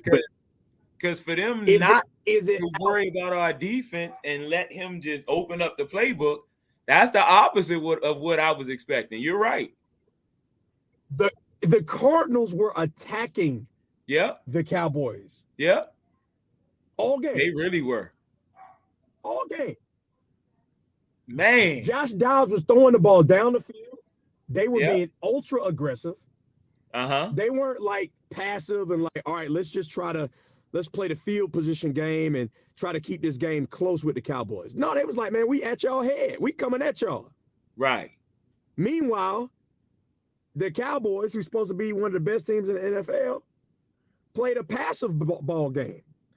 True. Now, again, you can say coaching, but what I would tell you is I think it's a lack of trust in my quarterback. I don't trust my quarterback to go get us the lead that we need so our defense can do what they do. Right. I think the Cowboys would rather their defense get a turnover, make a big play, so we have a short field and we luck ourselves or don't have much on Prescott. We can run this ball into the end zone, get the lead, and then do what we do, pin our ears back and force teams to play our style of football. But I ain't about to trust Dak Prescott to bring us back. Right. Crazy, man. That's crazy. That's crazy. You're not supposed to. You getting paid $40 million. This hurts, man. This is reality, though.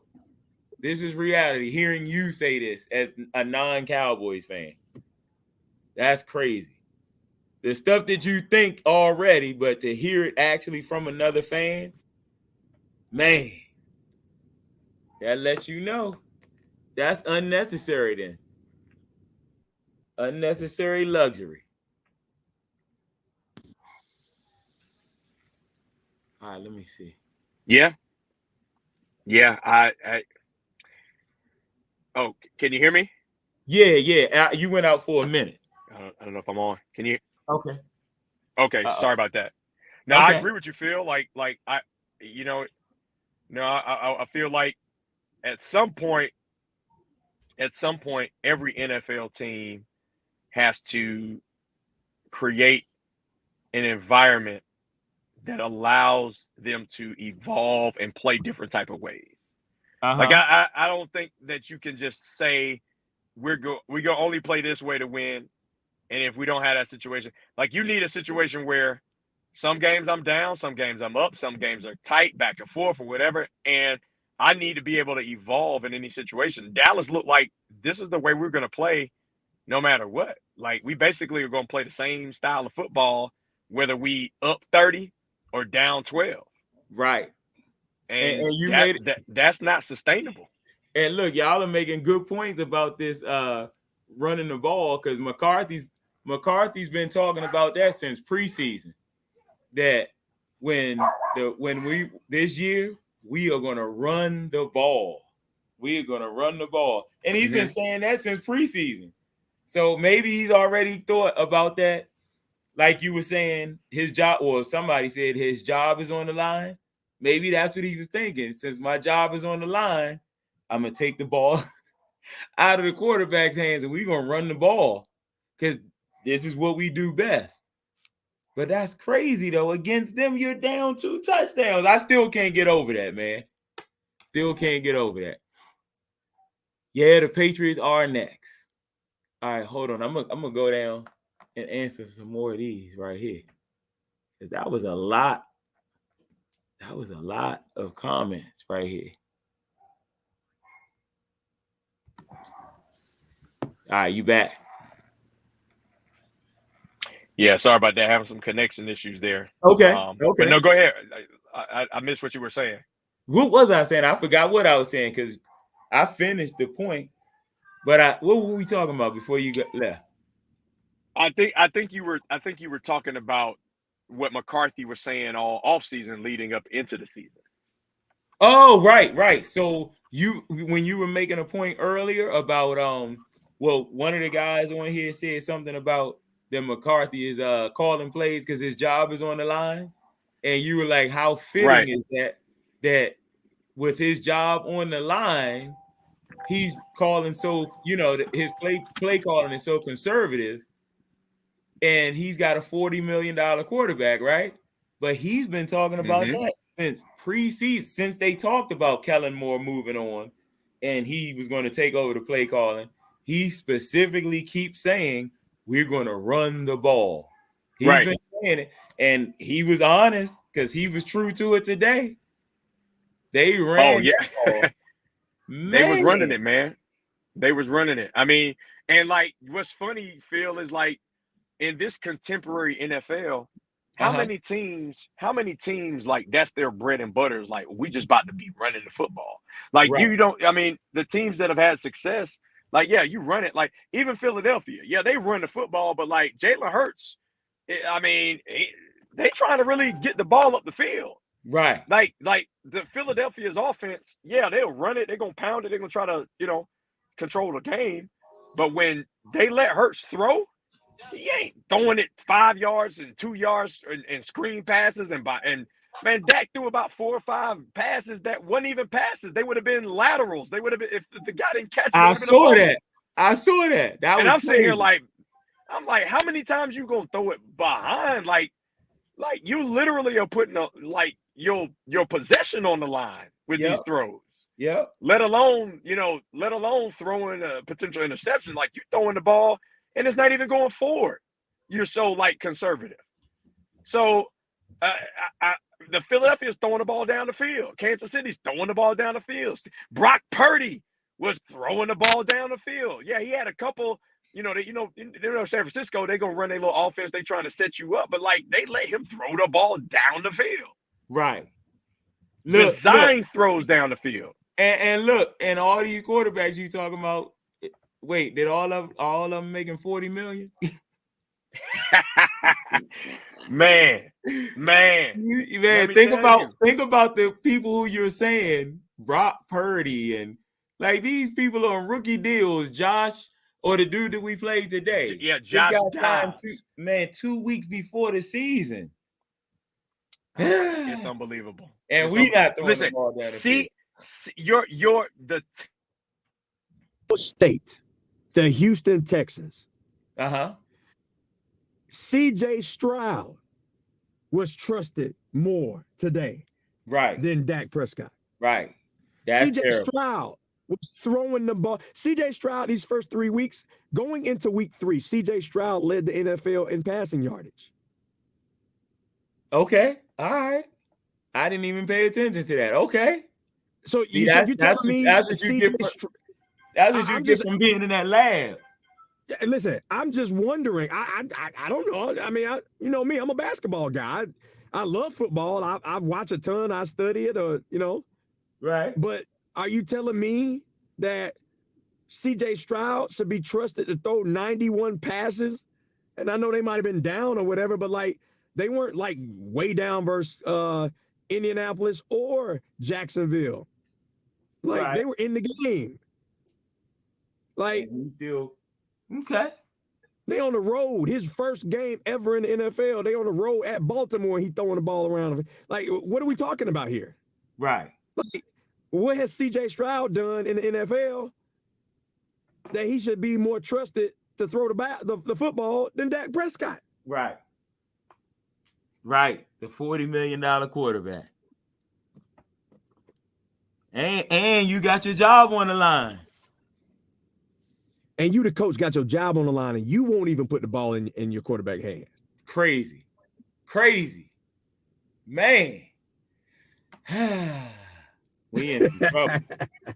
Man, listen, I think that's the beauty of the NFL, though, and that's really the beauty of sports, man, is because, well, especially the NFL, though, because just when you think you got stuff figured out, And that's why it's hard to watch these different shows and listen to these so-called experts or pundits or whatever, because they are entertaining as well. They are on there to entertain and to say something outlandish or to say what I call popcorn takes. Easy to ingest, easy to bubble up, no nuance involved in it.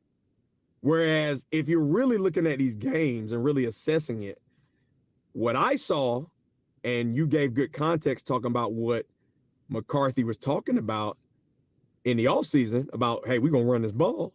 Right. Why are you who's the reporter in Dallas who asked him, well, why are you so I understand, y'all had the #1 offense statistically in the NFL last year. Why is that a negative? Right. Why are you so adamant about running the ball now? I understand Dak, threw more interceptions than anybody, but is that not something you feel can be corrected? Or do you feel like that's an actual flaw in his game and you guys need to take that responsibility away from him? What is it really? What's the reasoning behind this? Why are you trying to run the ball so much in shortened games? Are you trying to limit the amount of potential mistakes Dak can make? Or is this just a philosophy wins in today's NFL? Because we ain't seen it. Ain't no team won no Super Bowl playing like that. Not lately. Nope. Like you trying to go back to 2000 Ravens? Is that what you're trying to do? You think your defense is Ray Lewis in them? I mean, if that's what you're telling me, if you're telling me that you're going to win this Super Bowl for the Cowboys the way the Ravens won the Super Bowl with Trent Dilfer, then you're telling me that Dak Prescott is Trent Dilfer. Right. But you're paying him $40 million. That's what you're saying to me. Right. I think so.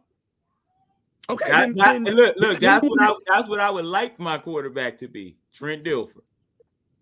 Then there's another Trent Dilfer out there.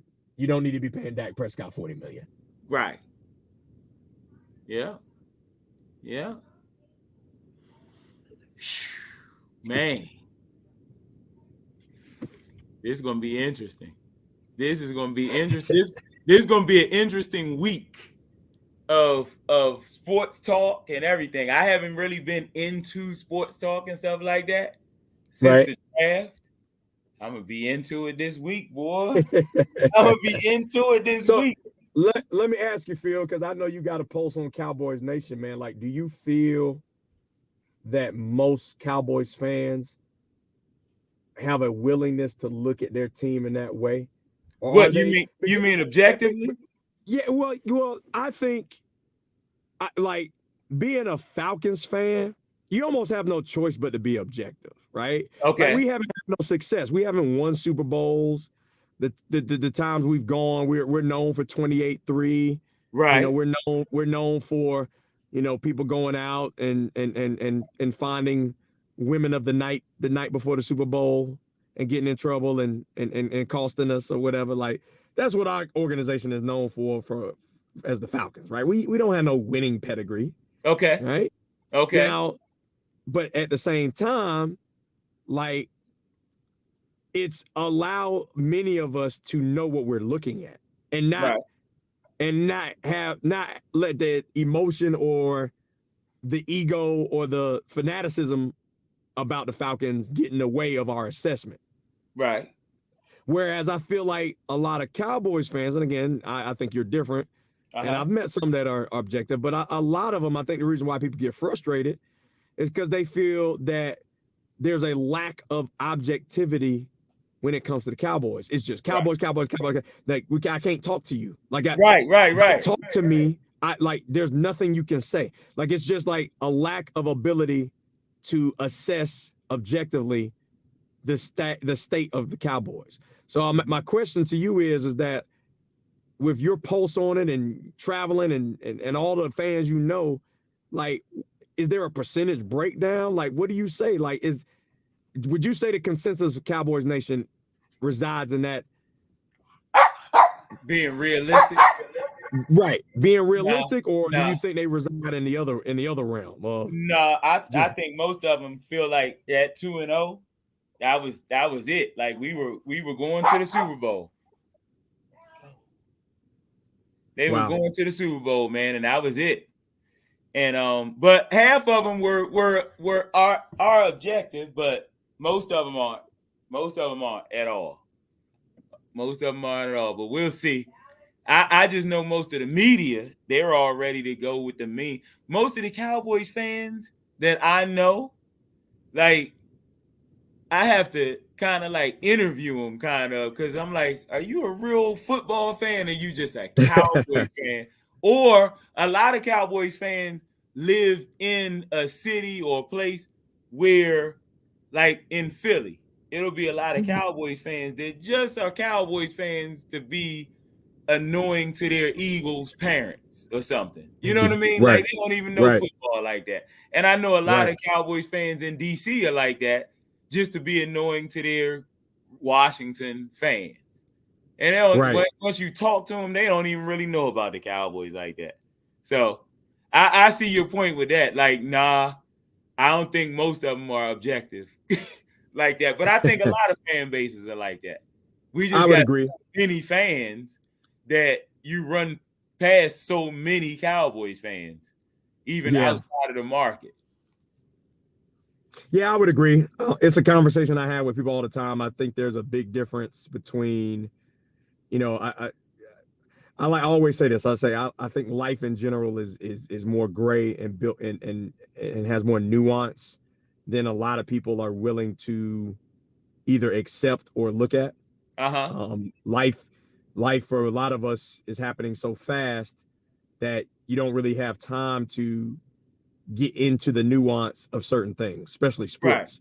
That's why the First Takes and the Undisputeds and the talk shows and the podcasts and Twitter and social media, where people can make a quick statement and it becomes the gospel for the masses, right? Like Stephen A. Smith can say something, give an opinion, and if I like Stephen A. Smith, or I can just absorb that, and now that becomes my gospel. So now when I have conversations, I've got a source of truth for me. And again, I'm not talking about me as in Kenny, I'm talking about people.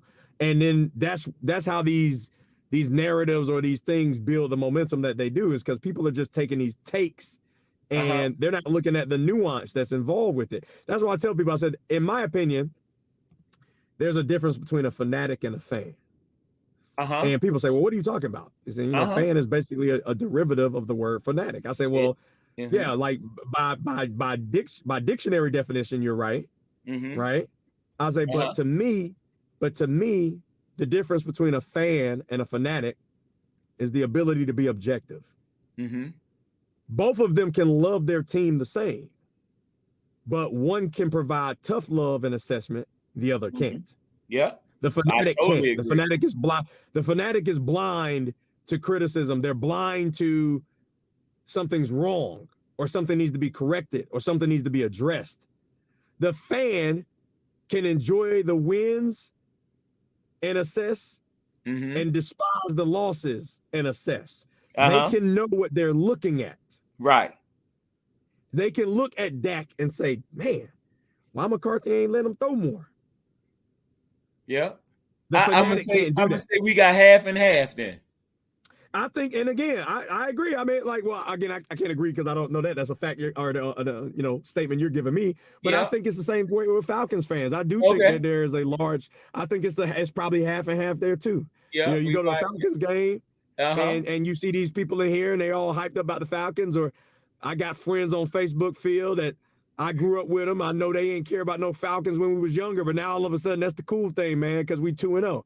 Let's buy the Falcons fan. Wear my Falcons gear because we 2-0. But they don't know about no football and they're not watching it like that. They just they deal in zero-sum game. We won, we the greatest. We lost. Oh, don't talk to me about it. Hey, did you make it home yet? I did. Did you see Marcus Peters just now? No, what?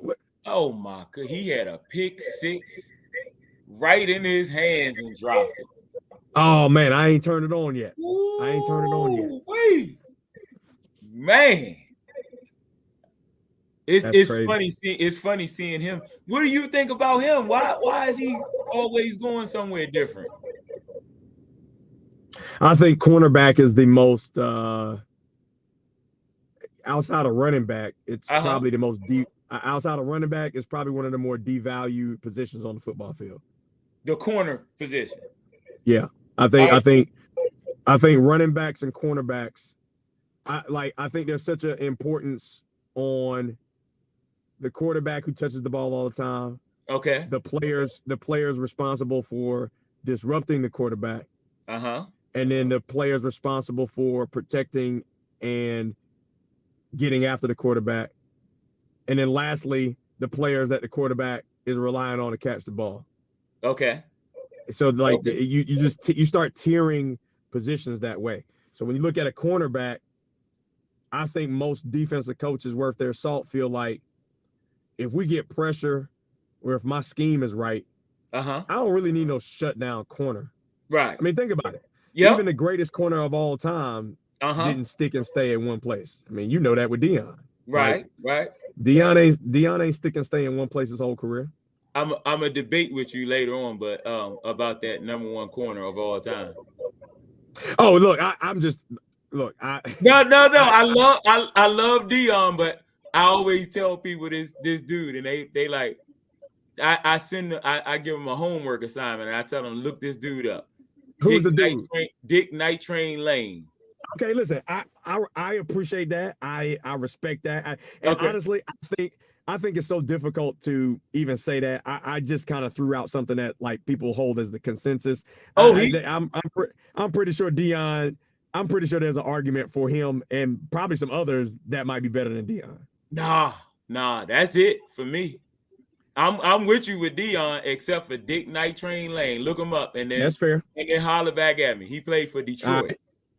Detroit. Yeah. No, I know the name. I definitely know the name. Okay. Sure. Yo, that dude was unbelievable. Like, and he looked like he could play today. He's wow. like a Marlon Humphrey type. Wow. The big fella. I think he might have played safety too. Yeah. So all right. So then with you bringing up that comment about corners being underrated or undervalued, I know a lot of Cowboys fans are going to have the excuse of Trayvon Diggs missing today, right? Interesting. I don't think that was a big deal until I actually watched the game and I saw a couple plays where I was like, man, Diggs would have made that play. I didn't realize how, you know what I mean? I always put everything on the pass rush over the corners, but he was missed a little bit today. I give him that. No, I totally agree, and I think that's why you look at a Dobbs being so aggressive throwing the ball. Like, I mean, it's just like anything else, right? Like if you realize that there's going to be a drop off in a position, you got to start attacking that position. Because think about it, the Cowboys likely in the secondary have to compensate for his absence. Right. Maybe you're running a little bit more. Maybe you're running a little bit more zone. Right. Like Diggs is younger, more athletic right now than Gilmore is. So Gilmore is a different type of corner. So Gilmore, several years ago, Gilmore was that lockdown, shutdown corner, right? Where, you couldn't throw the ball over there, or if you did, it might get picked off. But now, he's more that, hey, maybe I need to be on one side of the field, or I'm not going to travel. And so, like, these players evolve. But, like, that's why Gilmore's bouncing. I think, like, that's what I'm saying. Like, you bring him in, yeah, he's great, but he's great paired with Diggs. Is he still great on his own? If he was, why is he on his 5th or 6th team? Right. That's true. What I'm saying is like Jalen Ramsey, great guys on 3 or 4 teams.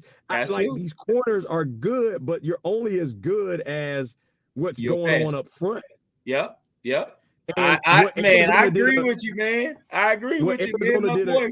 Go ahead. Listen, I'm sorry. No, I was going to say, looking at the game today, like what Arizona did a great job of watching that game is they ran they had some nice screens. They had some nice delayed handoffs. They zone blocked it really well. They ran right at Micah. They were doing things to offset that pass rush. And then when they got into the play action game, Dobbs was able to step up in that pocket and get the ball down the field. And they were doing a great job of neutralizing Micah and the pass rush. So again, like that's what it is. It was great coaching and great aggression. I think a lot of teams go into matchups with the Cowboys saying, okay, the Cowboys' strength is this pass rush, and we can't pass the ball because of that. And I think Arizona was like, man, forget that, man. Like, we about to go at them. And we just gonna scheme it up the right way. We're gonna scheme it up the right way. Yeah. And we're gonna put ourselves in a position where we're attacking the Cowboys. And I think the Cowboys weren't expecting that. I think they were expecting, all right, we're gonna run it a couple times and it's gonna get them in 3rd and long, and then we're gonna go do our thing. I don't think they were expecting Arizona to be throwing on 1st down as much as they were and mixing up their play calling the way they were. Arizona, you said they got out coach, Phil. I mean, look, that's what I was getting ready to say. Look, I was holding back to say everything you're saying right now tells me that we were out coached for one, and that they wanted the game more than we did, and that's unacceptable. Like, why do you need like I always say that coaching is a little overrated on this point. You shouldn't need a coach to motivate you. I agree with coaching as far as the X's and O's part, but as far as motivating, you're playing the game. You should be able to play the game without motivation from a coach. That's crazy. Yeah. Like, they look like they were just going through the motions today. Like, oh yeah, we're supposed to roll over. They're gonna roll over for us because we're favored by 10 plus today. That ain't happening. It ain't happening. That's crazy. That's crazy. Yeah. And one more point you made about the corners.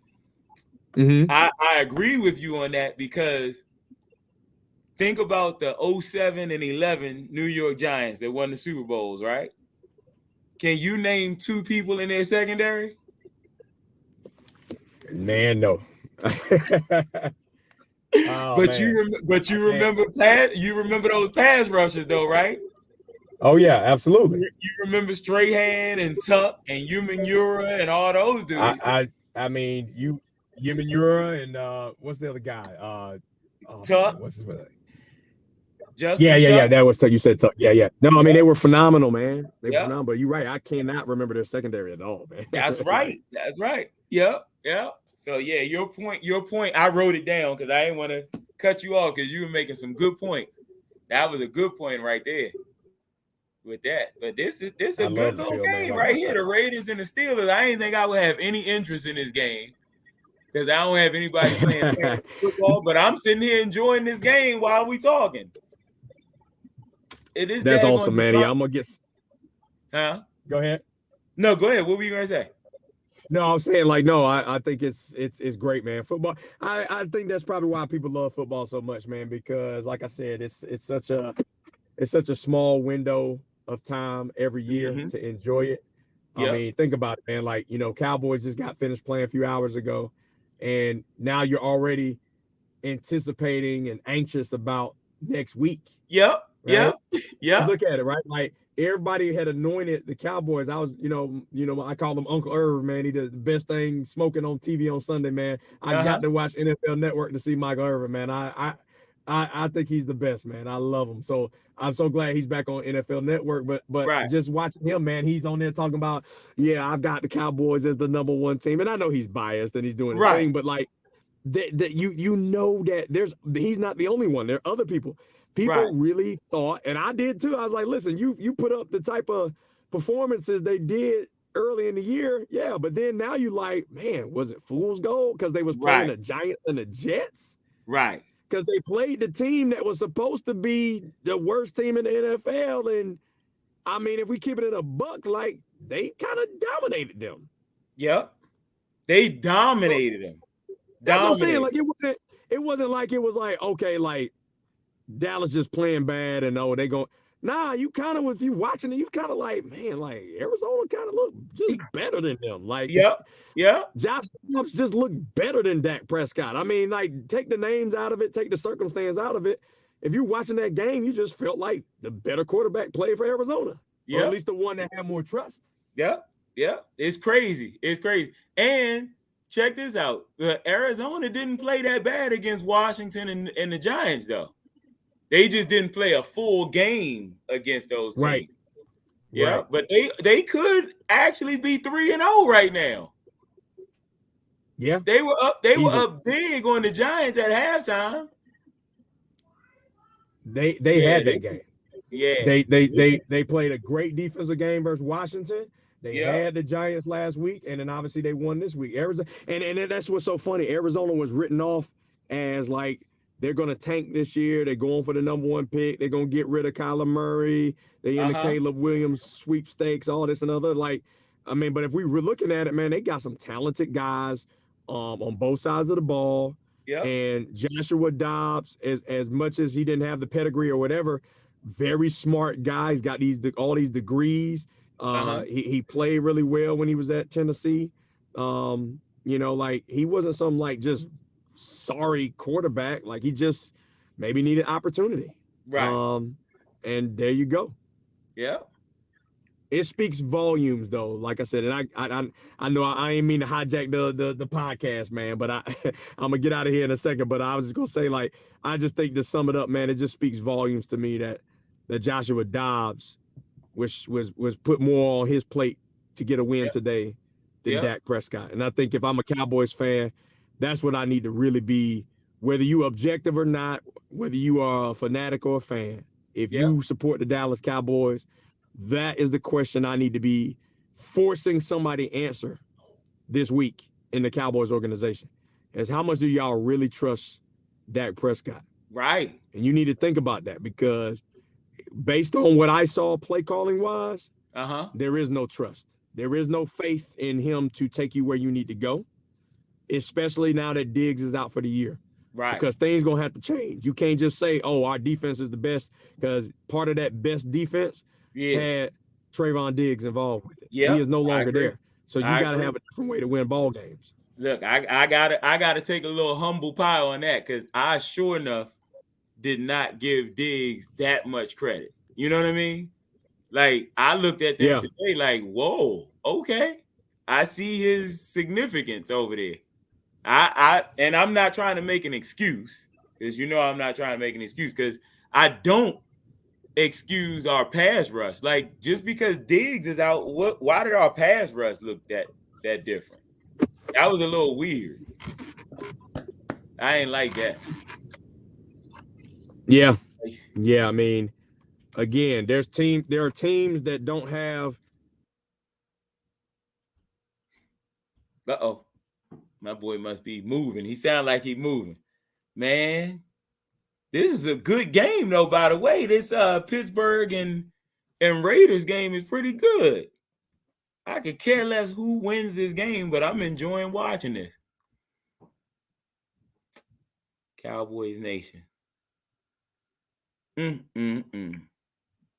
the Cardinals, yo. To the Cardinals. Yo, you supposed to be able to come back and just turn it on against the Cardinals. That is crazy. That's crazy. I thought the game was going to be close, but not getting whipped like that. That's crazy, man. Look, I'm ready to wrap this up. I'm gonna add this on his tag him on this. Man, the Cardinals. Dobbs.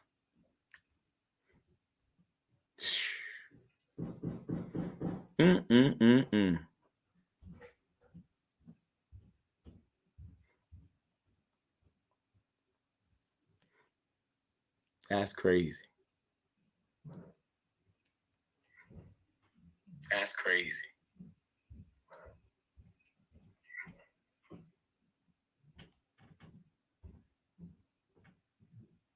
Yeah. All right, cool. All right, we got this. Yeah. I see y'all. If the Cowboys can't, yeah. The Texas Coast offense is trash. Man, I don't think the offense is trash. I like the West Coast offense. I think the West Coast offense is a good offense for this personnel. And for Dak, I think that'll be a good offense. And not only just that, our receivers are good receivers that should be good for a West Coast offense. But not today, buddy. Not today. All right. Well, look, I'm going to wrap it up. I'm going to get some highlights, lowlights, or whatever. And I'll holler at y'all later. Appreciate y'all jumping on here. Facebook, Twitter, and on the good old YouTube, and especially on TikTok. Y'all on TikTok. Y'all go crazy on TikTok. All right, holler at y'all. I'm going to jump back on here tomorrow to watch the Monday night game.